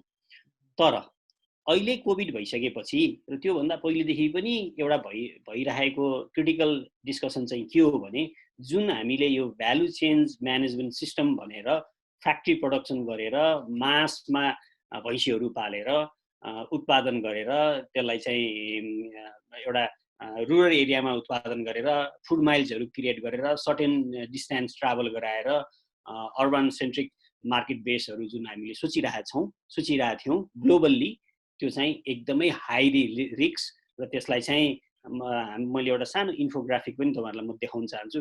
यो मेरो एउटा अस्ट्रेलियन साथीले बनाएको हो। सो त्यो चाहिँ फ्रेजाइल फुड सिस्टम भन्दो रहेछ क्या हैन। र अहिले हामीले पाइरहेको दुःख पनि त्यही कारणले हो हैन। जस्तो अब अहिले काठमाडौँमा तरकारीको राम्रो डिमान्ड छ, तर मैले सिन्धुलीबाट तरकारी चाहिँ यहाँ काठमाडौँ ल्याउन पाएको छैन किनभने गाउँपालिकाले यो तरकारी एक ठाउँबाट अर्को ठाउँमा अनअफिसियली ट्राभल गर्न दिएको छैन हैन।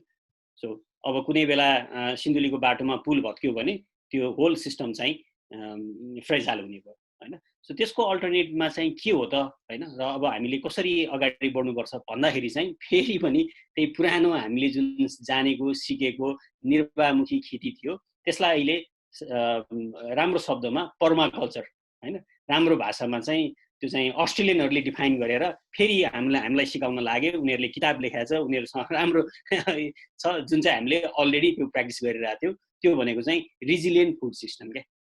भने प्रडक्सन पनि नट ओन्ली द अर्ग्यानिक, नेचरलाई माया गरेर हैन। तपाईँ हेर्नुहोस् हाम्रो आफ्नो कल्चरलाई हेर्नुभयो भने यहाँ हामी पूर्णिमाहरू मनाउँछौँ, औँसीहरू मनाउँछौँ हैन, अनि शिवरात्रि मनाउँछौँ। शिवरात्रिको दिन चाहिँ फलानु फलानु बिउ रोप्ने भनेर बजारमा गएर बेचेर आउँदाखेरि उसको समय श्रम कति खर्च हुन्छ हैन, त्यो क्याल्कुलेट गरेर उसले बजार मूल्य पाउँछ पाउँदैन।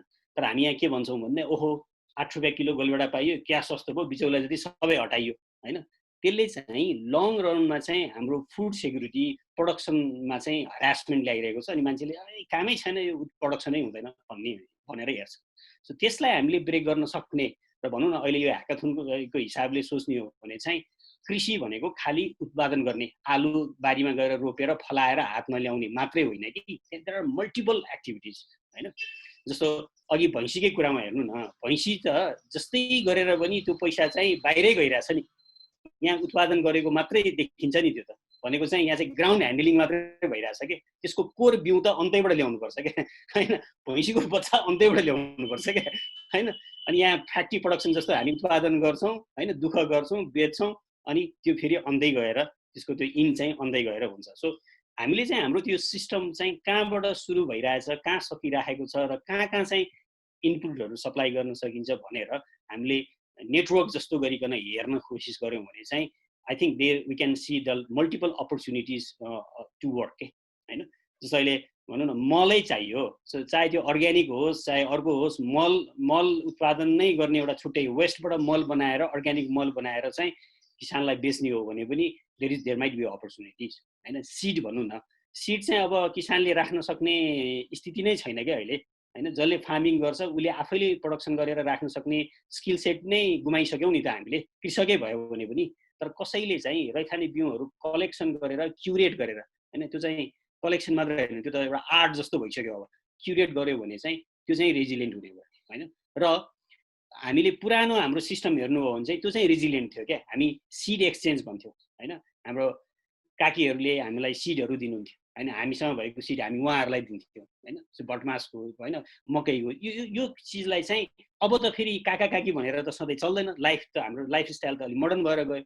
तर त्यसलाई चाहिँ why not we integrate with the new technology हैन, नयाँ सिस्टम एप्स होला हैन, सिस्टम होला, गभर्मेन्टलाई पनि ल्याएर हैन, गभर्मेन्टले नै एउटा सिड ब्याङ्क जस्तो बनाउने होला सर्टन जियोग्राफिकल रिजनहरूमा हैन, त्यस्तो किसिमको चाहिँ। अनि त्यसमा चाहिँ भ्यालु एडेड प्रडक्सनहरू दुध धेरै हुने ठाउँमा चाहिँ खुवा बनाउने होला। जस्तो मैले याद गर्नुभयो भने नगरकोटको तलपट्टि चाहिँ ठुलो खुवा बनाउने सेन्टर छ, एकदमै पुरानो पहिलेदेखि। र त्यो खुवा चाहिँ काठमाडौँमा मिठाई बनाउनको लागि एकदमै राम्रो खुवाको रूपमा वितरण हुन्छ भनेपछि त्यहाँ दुध त कहिले पनि खेर जाने भएन हैन। सो भने त्यो त्यस्तो खालको इन्डस्ट्री चाहिँ हामीले बिल्ड गर्न सक्यौँ र त्यस्तो खालको इकोसिस्टम बनाउन सक्यौँ भने चाहिँ हामी रेजिलियन्ट हुने भयौँ हैन। खालि कृषकले उत्पादन गर्छ अनि ट्राभल गराउँछौँ अनि खाने मान्छे चाहिँ त्यही पर काठमाडौँमा छ, काठमाडौँको सहरमा छ भनेर हेर्न थाल्यौँ र त्यसैमा सबैजना लाग्यौँ र लगानी पनि त्यही किसिमले भयो। र अहिले गभर्मेन्टले पनि त्यही किसिमले सोच्यो भने चाहिँ हामी चाहिँ फेरि अर्को कुनै यो यस्तो यो अहिले हामीले नेचरलाई अलिक माया नगरिरहेको बेलामा चाहिँ यो कस्तो हुन्छ भने हजुरको नेचरलाई कम माया गर्ने बित्तिकै यस्तो खालको महामारीहरू चाहिँ फेरि पटक पटक आउँछ क्या, त्यो स्वाभाविक हो होइन। अनि त्यो भयो भने अर्को महामारी आयो भने चाहिँ फेरि अर्को नयाँ सिस्टम हामी परिकल्पना गर्न सक्दैनौँ। त्यो कारणले चाहिँ टेक्नोलोजी र हाम्रो नलेजलाई चाहिँ ब्लेन्ड गरेर नयाँ खालको स्टार्टहरू ल्याउन सकियो भने चाहिँ I think that's help. Thank you very much सौरभजी, एकदमै धेरै ब्रोड एन्ड इन्साइट दिनुभयो तपाईँले। म चाहिँ यहाँनिर चाहिँ 2-3वटा प्रश्न आएको छ र यो एकदमै सिम्पल प्रश्न हो, तर मलाई यसको एन्सर चाहिँ सिम्पल होला जस्तो चाहिँ लाग्दैन होइन। यहाँ के छ भने जस्तो हामी धेरै थाहा छ दुधको चाहिँ तपाईँलाई के भन्छ भने चिज बनाउन मिलो होइन, अथवा दुधको के भन्छ भने अघि क्रिम बनाउन मिलो होइन, अथवा लाइक भनौँ न सो मेनी अदर पोसिबिलिटी। सँगसँगै एकजनाले के लेख्नु भएको छ भने हाम्रो तरकारी फ्रेस तरकारी सेल गर्ने, अनि फ्रेस तरकारी चाहिँ सेल भएन भने चाहिँ त्यसको चाहिँ हामीले मसौरा बनाउन सक्यौँ होइन, अथवा त्यसको चाहिँ के भन्छ भने हामीले अचार बनाउन सक्यौँ। त्यो थाहा आई थिङ्क अवेरनेस लेभलमा एटलिस्ट मलाई पनि थाहा छ क्या यो कुरा चाहिँ, तर किन भइरहेको छैन, मास प्रोडक्सन नै किन भएको छैन होइन। मेरै गाउँमा चाहिँ सप्तरीमा चाहिँ 5 रुपियाँ किलो काउली चाहिँ मैले लास्ट इयर यही सिजनमा चाहिँ किनेको थिएँ होइन। त्यहाँनिर चाहिँ मलाई आई फेल्ट भेरी, त्यो कस्तो हुन्छ भने एकदमै नराम्रो लागिरहेको थियो त्यहाँनिर। मेरो ठुलो बोले 4 रुपियाँ किलो दिनु न मलाई भन्दै दिन्छ क्या। सो नाउ आई थिङ्क होइन, त्यहाँको त्यो किसान चाहिँ त्यहाँ काम गर्नुभन्दा बरु के भन्छ भने मिडल इस्टमा गएर बरु लेबर वर्कर भएर काम गर्न चाहिँ बढी रुचाउँछन् होइन। तर मैले फेरि काठमाडौँ चाहिँ अब 1 हप्ता बसेपछि म काठमाडौँ फर्केर आउँदाखेरि 100 रुपियाँ किलोसम्म किन 200सम्म पनि किनेको छु क्या काउली चाहिँ होइन। अब यो कुरा थाहा हुँदै पनि हामीले किन चाहिँ सल्भ गर्न सकेको छैनौँ, यसमा म्यानेजमेन्ट लेन्सबाट अथवा मैले अब दिपेश दाले पनि यहाँनिर चाहिँ तपाईँ टेक्निकल लेन्सबाट चाहिँ यसमा सेयर गर्नु, टेक्नोलोजिकल लेन्सबाट सेयर गर्नु। जस्तो तपाईँले भर्खरै पनि के भन्छ भने अहिले एप एउटा डेभलप गर्नुभएको छ होइन, जसमा चाहिँ धेरैजनाले पार्टिसिपेट गर्न सक्नुहुन्छ। सो यसमा चाहिँ मैले 3जना प्यानलिस्टलाई र म रोशीजीबाटै सुरु गर्न चाहन्छु यो चाहिँ होइन। प्रब्लम पनि थाहा छ हामीलाई, यसको सोल्युसन पनि 1 2 3 4 हुनसक्छ भनेर थाहा छ हामीलाई, तर ल्याउन चाहिँ किन सकिरहेको छैन त्यो बिगर स्केलमा। अलिअलि एक्जाम्पल चाहिँ छ, तर हामीले ग्रिन ग्रोथ जस्तै हामीले चाहिँ मल्टिपल अर्गनाइजेसन किन डेभलप गर्न सकेको छैनौँ, अथवा अरू स्टेक होल्डर्सहरू जसले चाहिँ ग्रिन ग्रोथलाई चाहिँ टेवा पुर्याउन सक्छ, अथवा सिमिलर काइन्ड अफ अर्गनाइजेसन टेवा पुर्याउन सक्छ, त्यहाँ चाहिँ हामीले किन इन्भल्भ हुन सकेको छैनौँ र कसरी इन्भल्भ हुन सकिन्छ त्यो चाहिँ सेयर गरिदिनु होला।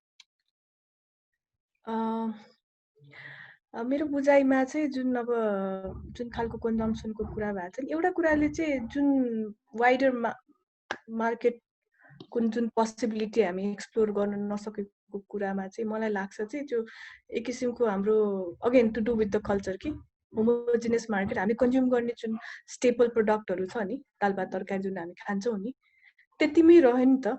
हामीले चाहिँ अनि जस्तो निश प्रडक्टको लागि जस्तो अलि त्यो बाहेक अरू गर्ने हुँदाखेरि चाहिँ त्यसमा चाहिँ हामीले मार्केटलाई धेरै ठुलो नदेखा पनि हुनसक्छ। मार्केटको स्कोपिङ भनौँ स्कोप चाहिँ सानो देखा भएर पनि त्यसमा हामीले लगानीको सम्भावना नदेखा हुनसक्छ।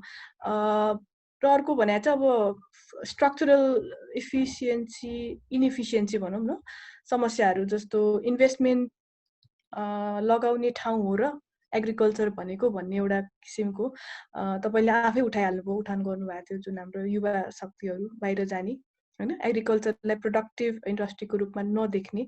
तर अब अहिले सिचुएसन अलिक चेन्ज भएर आएको छ। अब जब कि बाहिरबाट होइन झन्डै 10 देखि 15 लाख युवाहरू आउँदै हुनुहुन्छ, जुन अहिलेसम्म चाहिँ लार्जली हाम्रो इस्यु अथवा वान क्यारेक्टरिस्टिक्स अफ हाम्रो एग्रिकल्चर भनेको क्रोनिक अन्डर इन्भेस्टमेन्ट हो। यो सेक्टरमा चाहिँ क्रोनिक अन्डर इन्भेस्टमेन्ट छ। र अर्को भनेको चाहिँ लार्जली सब्सिस्टेन्स फार्मिङ होइन, के को त्यसलाई मैले नेपालीमा भन्न अलिक जानिनँ अहिले। त्यस्तो चाहिँ अहिलेसम्म यसको प्रोपोर्सन जिडिपीमा कन्ट्रिब्युसन हेर्दाखेरि चाहिँ कुल गारस्थ उत्पादनमा चाहिँ 22% अफ जिडिपी कन्ट्रिब्युसन छ, जब कि हाम्रो युथ फोर्सको इन्भल्भमेन्ट, युथ अथवा सबै टोटल इन्भल्भमेन्ट चाहिँ 67 to 70% छ। अबको हकमा चाहिँ जब चाहिँ रेमिटेन्स घटेको सन्दर्भ र माइग्रेन्ट वर्कर्स नै फर्केको हिसाबले चाहिँ यो नम्बर चाहिँ, यो पर्सेन्टेज अफ वर्कर चाहिँ एग्रिकल्चरमा इन्भल्भ हुने वर्कफोर्स चाहिँ लार्जली स्पाइक हुने चान्स छ। 70, 75, 76सम्म पुग्न त स्वाभाविकै देख्छु म होइन। सो अब जब चाहिँ एग्रिकल्चर चाहिँ अब चाहिँ हाम्रो मेन स्टे हुने समय आएको छ, अब यसमा चाहिँ अब डेफिनेटली नयाँ टेक्नोलोजी चाहिनेवाला छ, मेकनाइजेसनहरू चाहिन्छ हामीलाई, मेसिनरीहरूको युजको कुराहरू छ, र टेक्नोलोजी ट्रान्सफरको कुराहरू पनि छ। कोलाबोरेसन यहाँनिर कहाँनिर काम लाग्छ भने जस्तो हामीले हाम्रो लोकल कोलाबोरेसन त अब कति सम्भव होला, एउटा भनेको चाहिँ जस्तो विदेशीबाट ग्लोबल कोलाबोरेसनको कुराहरू जुन नेपालमै भएको गुड इक्जाम्पल्सहरू पनि छन्। ग्लोबल कोलाबोरेसनको मैले एउटा इक्जाम्पलको हेर्दाखेरि यो साउथ कोरियाबाट बनाना फार्मिङको लागि कैलालीमा जुन भएको, that was a very good initiative होइन। सो मार्केट चाहिँ क्रिएट गर्ने भनेको इन्भेस्टमेन्टबाटै हो, र त्यो इन्भेस्टमेन्ट फ्रेन्डली मार्केट बनाउन जरुरी छ एफडिआईलाई चाहिँ अट्र्याक्ट गर्नको लागि। र अर्को भने इन्ट्रेस्टिङ एउटा अर्को पनि छ, सोयाबिन भनौँ न, भटमास, जसको चाहिँ ठुलो एक्सपोर्टर चाइना हो। चाइनाले चाहिँ त्यो अहिले करिब भनौँ न युएसबाट झन्डै 4 देखि 5 बिलियन US डलरको एक्सपोर्ट गरिरहेछ। हामीले त्यो उनीहरूलाई चाहिने खालको सोयाबिन भटमासको उनीहरूलाई चाहिने त्यो सिड होइन त्यो पहिचान गर्न नसक्दाखेरि maybe we are losing out. त्यस्तो कुराहरू हामीले आइडेन्टिफाई गर्न सक्नु पर्यो। अब हाम्रै लोकल जुसेसहरूको कुरा जुनारहरू होइन त्यसलाई चाहिँ अलिकति मोडर्नाइज गरेर त्यसलाई राम्रोसँग प्रोसेस गरेर अघि फेरि त्यही ब्रान्डिङका कुराहरू लेबलिङ प्याकेजिङ राम्रोसँग गरेर बाहिर कसरी निर्यात गर्न सक्छौँ त्यो पनि हामीले एउटा सोच्नुपर्ने देख्छु म। अर्को भने इस्युको रूपमा मैले देखाए चाहिँ यो सिजनालिटी अफ क्रप्स पनि हो होइन। हामीसँग इरिगेसनको इस्युजहरू पनि छ। र अर्को भने चाहिँ लास्टली बिफोर आई एन्ड एउटा यो इस्यु कस्तो छ भने अब जेनरलाइज गर्दा हुन्छ कि हुँदैन बट एउटा टेन्डेन्सी यो हर्डिङ एन्ड लिम्पिङ मेन्टालिटी भन्छ नि। एउटा कुनै वर्षमा अब कृषकहरूले केही उत्पादन गर्नुभयो त्यसले राम्रो मुनाफा दियो भने प्रफिट, अब नेक्स्ट इयर चाहिँ मार्केटको डिमान्डै नबुझिकन फेरि त्यही नै रुटिनली त्यही क्रप लगाइराख्ने होइन। अथवा एउटाले गर्यो राम्रो प्रफिट कमायो भने अरू फार्मर्सहरूले पनि त्यही देखासिखी गरेर त्यही गर्ने नबुझिकन अरू।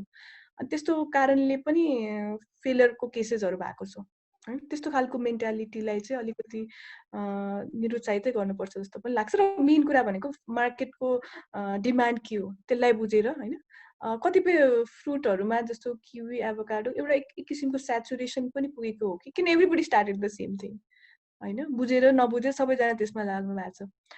सो अहिलेको निड भनेको चाहिँ टु समराइज एग्रिकल्चरमा definitely it's going to be having a bigger scope. So त्यो अपर्च्युनिटीलाई क्यास इन गर्नको लागि अलिकति इनोभेटिभ भएर र सरकारले पनि यसमा अलिकति यसपालिको बजेटमै आइसक्यो होइन 41 अरब 40 करोड होइन बजेटै छ यो जुन चाहिँ लास्ट इयर भन्दा 6% ग्रोथ हो यसपालि भनेपछि केही फेसिलिटी आउनेवाला छ। गभर्मेन्ट साइडले पनि त्यसलाई सिरियसली लिने भएको भएर चाहिँ त्यही अनुसार नै अब जो युवा साथीहरू हुनुहुन्छ लाग्न खोज्नु भएको छ फुड सिक्योरिटीको एरियामा आफ्नो एरिया होइन भनेर पनि सोच्नु परेन। Multidisciplinary is the way forward होइन। जुन पनि ब्याकग्राउन्ड हुनुहुन्छ 4 जना डिफ्रेन्ट सेक्टरको मान्छेहरू आएर केही कुरा गर्नुभयो भने त्यसको आउटपुट पक्कै पनि राम्रो हुनेवाला छ। सो मसँग एक्सपर्टिज छैन भनेर बस्नु पनि परेन होइन। अब भूमि अरू पनि कुरा छ अहिले दिवेशजीलाई दिउँ पालो फेरि कुरा गरौँला। दिवेशजीलाई दिउँ अनि अब हामी 4 मिनट्समा एन्ड पनि गर्छौँ। सो दिवेश दाइलाई सेयर गरेपछि फाइनल कन्क्लुजन चाहिँ हामी सबैजनाले सेयर गरेर नि एन्ड गरौँला। आई थिंक क्वेसनहरू पनि सबै नै आइसकेको छ लगभग। अलिकति तपाईँको सेसन छ त्यसको बारेमा पनि भनिदिनु होला। ए अलराइट। सो म अहिले अघि हाम्रो सौरभजीले भने जस्तै आई थिङ्क सबभन्दा इम्पोर्टेन्ट भने चाहिँ हामी डेटा ड्रिभन हुनुपर्छ क्या होइन। अहिले हाम्रो धेरै कुराहरू चाहिँ हामीले के खेती लगाउने के लाउने के बिक्री हुन्छ के हुँदैन यो सबै चाहिँ डेटा ड्रिभन नै हुनुपर्छ। र अहिले हाम्रो फुल मेकानिजम नै न गभर्मेन्टसँग त्यो लेभलको डेटा छ होइन, प्राइमेरी डेटा पनि छैन। र अहिले प्राइभेट सेक्टरसँग चाहिँ सहकार्य गरेर त्यो डेटाहरू चाहिँ निकाल्न सक्नुपर्ने हो गभर्मेन्टले, जुन चाहिँ निकाल्न सकिरहेको छैन। जसले गर्दाखेरि कहिले कहिले हामी चाहिँ जुन सिजनमा जुन कुरा चाहिँ हामीले प्रडक्सन गर्न नसकेको इन्डियाबाट आइरहेको हुन्छ अथवा हुन्छ नि अफ सिजनमा हामीले प्रडक्सन गर्नुपर्ने कुराहरू नगर्न सकिरहेको हुन्छ, यो कुराहरू छैन। अब यो कुराहरूलाई चाहिँ हामीले चाहिँ मोर कृषिहरूमा पनि अब I think more like data driven चाहिँ भएर जान सक्यो भने चाहिँ I think it's going to be very important. मेरो इनिसिएटिभ भने अघि हामीले कुरा गरिरहेको भनेको चाहिँ it was all about like हुन्छ नि यो होल यो इकोसिस्टममा चाहिँ कसरी चाहिँ कन्ट्रिब्युट गर्न सकिन्छ भन्ने हिसाबले चाहिँ त्यो अर्डर साथीको हामीले इक्जाम्पल मैले अघि त्यो we came up with that platform होइन। किनभने अब अहिले पोस्ट कोभिड हुने अब यो न्यू नर्मल हुने नि अब every one is going online होइन। अघि एकजना साथीले चाहिँ दुध बेच्नलाई गाह्रो भयो भन्ने कुरा गरिरहेको थियो, तर अब अहिले चाहिँ lot of new channel has been opening के होइन। हिजो चाहिँ मलाई एउटा कुनै सामान मैले कुनै प्रडक्सन गरेँ जस्तो फर इक्जाम्पल के तरकारीहरू बेच्नु पऱ्यो मैले प्रडक्सन गरेको बेच्नु पऱ्यो भने हिजोको दिनमा गाह्रो थियो भने आज हेर्नुहोस् न फुडमान्डो जसले चाहिँ खाना बेच्थ्यो हिजो आज तरकारी बेचिरहेको छ होइन। हिजो cheers.com.np भन्ने जुन एउटा प्लेटफर्म थियो जसले रक्सी बेचिरहेको छ अहिले ग्रोसरी बेचिरहेको छ। So lot of platform has been coming up क्या, च्यानल्सहरू थुप्रै जहिले पनि अब हाम्रो यहाँ कृषकहरूमा चाहिँ अथवा हुन्छ नि यो अन्टरप्रेनर्सहरू कृषि अन्टरप्रेनर्सहरूमा चाहिँ उहाँहरू चाहिँ एउटा एउटा अथवा दुईटा च्यानल मात्र एक्सप्लोर गर्न खोजिरहेको भएको छ। तर अहिले चाहिँ यो पोस्ट कोभिड चाहिँ lot of digitally non digitally धेरै च्यानलहरू खुलिरहेको छ कि। सो त्यो कुरालाई पनि हामीले चाहिँ एउटा के भन्ने एउटा अवसरको रूपमा लिनुपर्छ होइन। र टेक्नोलोजीलाई अलिकति युज गरेर चाहिँ हामीले चाहिँ विभिन्न च्यानल्सहरूमा चाहिँ हामीले स्पेसली यो बेच्नुपर्ने कुराहरू गऱ्यो भने चाहिँ I think it's going to be good. किनभने अहिले सस्तो डिलमा मैले हेरिरहेको छु दे बिन सेलिङ लाइक हुन्छ नि विभिन्न ठाउँहरूमा जुन जस्तो जुम्लामा उम्रेको चामलहरू चाहिँ अहिले उहाँहरूले चाहिँ they been selling that platform through that platform since long. So कृषकहरूले पनि यो कुराहरूलाई चाहिँ एक्सप्लोर गर्नुपर्ने हुन्छ होइन। अहिले भर्खर रिसेन्टली एकजना बहिनी पैजा भन्ने हुनुहुन्थ्यो। सो सिकेम अफ द म्याङ्गो बक्स उसको फ्यामिलीहरूमा आप हुन्छ।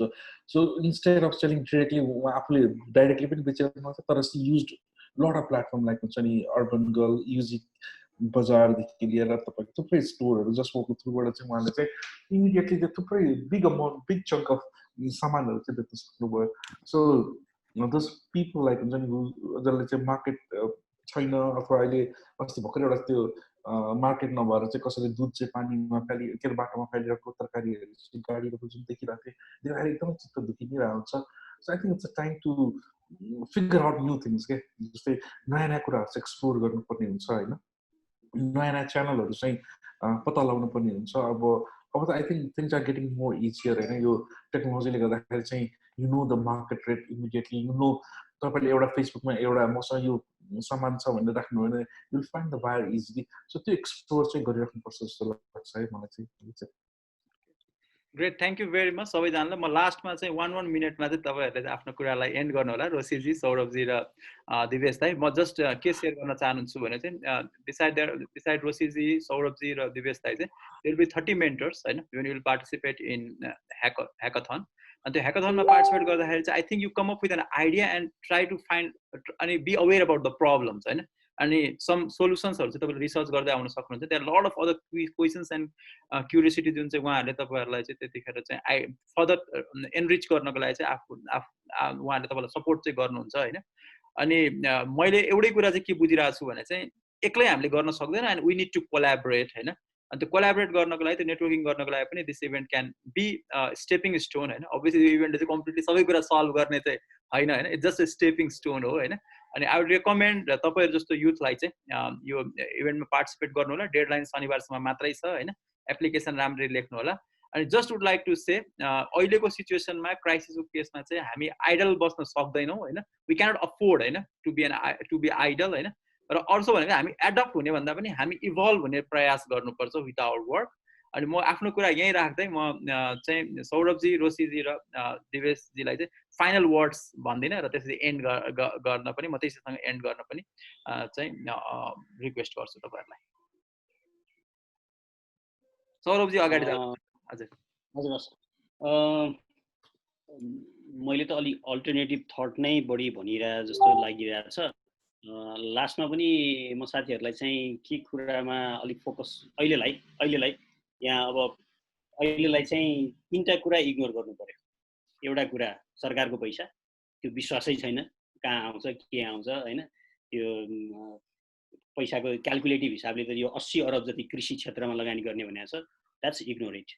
अर्को ग्लोबल मार्केट, यो सामान उत्पादन गरेर प्याकेजिङ गरेर ब्रान्डिङ गरेर अनि हामी वहाँ बेच्छौँ, क्यानाडामा बेच्छौँ, अमेरिकामा बेच्छौँ, द्याट्स अल्सो इग्नोर इट। अर्को अहिले हामीले ल्याएको आइडिया चाहिँ यसमा चाहिँ हामी एफडिआई ल्याउन सक्छौँ इमिडिएटली भन्ने कुराहरू चाहिँ आई थिङ्क अहिलेलाई यो 3टा कुरा चाहिँ इग्नोर गर्नुहोस् होइन। हेरौँ कस्तो हुँदो रहेछ। अर्को कुरा सँगसँगै चाहिँ म्याथमेटिकल्ली धेरै जस्तो यो स्टार्टअपहरू वा यस्तो ह्याकाथनहरूमा चाहिँ जजहरूले के हेर्नुहुन्छ भन्दाखेरि चाहिँ म्याथमेटिक्स होइन, बिजनेस प्लान, प्रफिट लस हेर्नुहुन्छ। अहिले त्यो बेला होइन क्या होइन। र यो हरेक कुराको चाहिँ म्याथमेटिक्स हुँदैन होइन। र मेरो काममा चाहिँ पटक्कै हुँदैन होइन। मैले अहिलेसम्म काम गरेको म हाम्रो साथीहरूलाई पनि थाहा छ, म धेरै जस्तो काठमाडौँको इभेन्टहरूमा कहिले पनि अपियर हुँदैन किनभने त्यहाँ धेरै जस्तो बिजनेस प्लान बेस्ड आइडियाजहरूलाई मात्रै बढी हाइलाइट गर्छ। त्यो अहिले त्यो बेला छैन क्या। अहिले यो कोभिड यो पेन्डेमिक यो बेलामा चाहिँ अब हामी फर्किएर पुरानो नर्मल जस्तो होइन, अब नर्मल लाइफमा जाने होइन कि हामीले न्यू नर्मल क्रिएट गर्ने हो होइन। जसमा चाहिँ नेचरलाई एकदमै सेन्टरमा राखेर हाम्रो आइडियाजहरू फ्लोरिस गर्न सक्नुपर्छ र त्यो आइडिया जुन आइडिया चाहिँ हामीले न्यू नर्मल भनेर हामीले प्लान गर्न सक्यो अहिले र त्यसको लागि चाहिँ प्रब्लम पनि खोज्नु पर्दैन क्या अहिले शैलेन्द्रजीले भन्नुभएको जस्तो हाम्रो कम्युनिटीमै हामीसँग केही स्ट्रेन्जहरू छ हामीसँग त्यो नलेजहरू छ त्यसलाई चाहिँ स्केल गर्ने र नयाँ टेक्नोलोजीमा त्यसलाई एडप्ट गराउने हैन नयाँ किसिमले त्यसलाई डकुमेन्ट गर्ने होस् वा त्यसलाई स्केल गराउने होस् उदाहरणको लागि चाहिँ पर्मकल्चर भन्छ नि पर्म भनेको चाहिँ मेरो खेतमा हजुरहरू सबैजना आएर रोपिदिने अनि हजुरको खेतमा रोप्ने बेला हामी सबैजना जाने त्यहाँ चाहिँ लेबर कस्ट छ 0 हुने भयो नि त्यस्तो खालको टेक्निकहरू जुन थियो हाम्रो त्यस्तो चिजहरूलाई राखेर चाहिँ न्यू नर्मलको पोइन्ट अफ भ्यूबाट तपाईँहरूले सोच्नु भयो भने चाहिँ यहाँबाट आएको आइडियाहरूले चाहिँ त्यो चाहिँ ब्रेक थ्रु हुन सक्छ क्या हैन बिजनेस प्लानमा जित्दा नजित्दा बेग्रै कुरा हो तर त्यस्तो खालको थिङ्किङ चाहिँ अहिले क्राइसिसको बेलामा चाहिँ ब्रेक थ्रु हुन सक्छ अनि त्यो आइडियालाई चाहिँ हामी ग्लोबल मार्केटमा लान सक्छौँ धन्यवाद थ्याङ्क यू सौरभजी रोशीजी तपाईको final okay I'll keep it short अहिले चाहिँ एउटा जस्तो लेटेस्ट जुन FAO ले पनि एउटा एस्टिमेट दिएको छ नि जुन 113 billion people are going to be suffering from food crisis भन्ने जुन आएको छ त्यो मच बिफोर कोभिड हो भनेपछि कोभिड पछि त this number is going to spike हैन सो यो केसमा चाहिँ हंगर जुन कुरा चाहिँ यो कता मैले सुने होला hunger is not just a food issue it's a logistic issue भन्दाखेरि yes supply chain is going to be the essence so supply चेनमा चाहिँ एज अ युथ तपाईहरुले कसरी हाउ डु यु सी नेपाललाई चाहिँ अब चाहिँ सेल्फ डिपेन्डेन्ट तिर जाँदैछौँ हामी मैले त्यो अघि कोलाबोरेसन त अलि पहिलाको पुरानो एक्जाम्पलको रूपमा मात्रै दिएँ अहिलेको कन्टेक्स्टमा definitely getting investment is going to be very far cry so अहिले भने चाहिँ हामी लोकल्ली नै how can we be self sustainant त्यसको लागि चाहिँ सप्लाई चेन नै को रोल चाहिँ एकदमै इम्पोर्टेन्ट हुन्छ जस्तो लाग्छ सो युथहरू since you're full of creativity so I think you should be thinking कि कहाँनिर चाहिँ आइसिटीको माध्यमबाट होस् कि होइन इभन इन पोलिसी लेभलमा केही नयाँ कुरा गर्यो केही नयाँ गर्यो भने हुनसक्छ I mean let's not be so hopeless also there could be ways that we can even impress on a policy level also if you come up with something measures like that right? So basically एक दुईवटा यसलाई चाहिँ च्यालेन्जको रूपमा पनि अपर्च्युनिटीको रूपमा पनि लिन सक्यो भने चाहिँ I'm sure we have a lot of scope in marketing and branding of our own local products. Thank you. Thank you very much. Divesh bhai, final words, final केही भन्नु छ भने फाइनल वर्ड भनेको आई थिङ्क यो कोभिडले problem त लिएर आयो तर आई थिङ्क यो प्रब्लमसँग धेरै अपर्च्युनिटी पनि आउनेवाला छ है सो यो अपर्च्युनिटीलाई चाहिँ हामी ग्राब गर्नलाई चाहिँ रेडी भएर बस्नुपर्छ होइन ठुलै सोच्नुपर्छ सानो सोचेर काम छैन जस्तो लाग्छ मलाई होइन we have to think big we have to make sure we build a strong sustainable enterprise किन यो बेलामा हामी सस्टेनेबल भएर बनेको एन्टरप्राइज चाहिँ आउने दिनमा थ्राइभ गर्छ क्या एकदमै फर्मली बिलिभ होइन so hopeless हुनुपर्ने जरुरी छैन हैन we see lot of new things happening around अलिकता तपाईहरुले यदि बिजनेसहरु पनि गरिराख्नु भएको साथीहरु पनि देखिरहेको गर्नु भएको छ नि अलिअलि पिभोट गर्नुस् हैन आथिनुपर्ने कुरा केही पनि छैन के अहिले यहाँनिर हैन so like let's put all your energy हुन्छ नि अनि नयाँ तरिकाले चाहिँ हामीले एक्जिस्टिङ बिजनेसलाई कसरी लिएर जाने अथवा नयाँ कुराहरु चाहिँ हामीले के गर्न सक्दाखेरि चाहिँ वी क्यान लाइक हुन्छ नि डु गुड हैन सो मलाई त यो कोभिडले चाहिँ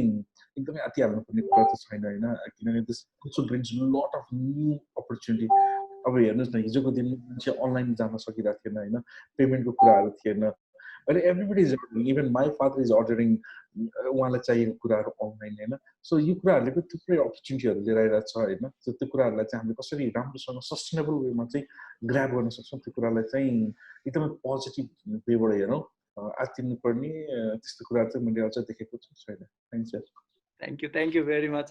Thank you very much for your time and for insights. मैले चाहिँ धेरै नै कुरा सिकेँ है मलाई के लाग्छ भनेर पार्टिसिपेन्टले धेरै कुरा सिक्नु पर्यो यसलाई डिफरेन्ट लेन्सेसबाट पनि हेर्न सकिन्छ र we are definitely going to learn more हैन and mature our insights through this process. म एकदमै आज हर्टफुली चाहिँ ग्रीन ग्रोथ टिमलाई र सौरभजीलाई धन्यवाद भन्न चाहन्छु रोशीजीलाई धन्यवाद भन्न चाहन्छु अनि दिवेश दाइलाई धन्यवाद भन्न चाहन्छु for all the support and your support very encouraged us यो इभेन्ट लिड गर्नको लागि चाहिँ र सबै पार्टिसिपेन्ट्सलाई चाहिँ के भन्न चाहन्छु भने शनिबारसम्म डेडलाइन हो अनि I look forward to receiving your applications thank you very much अनि let's try to evolve in this pandemic rather than panicking. Thank you very much सबैजनालाई. Thank you. Thank you.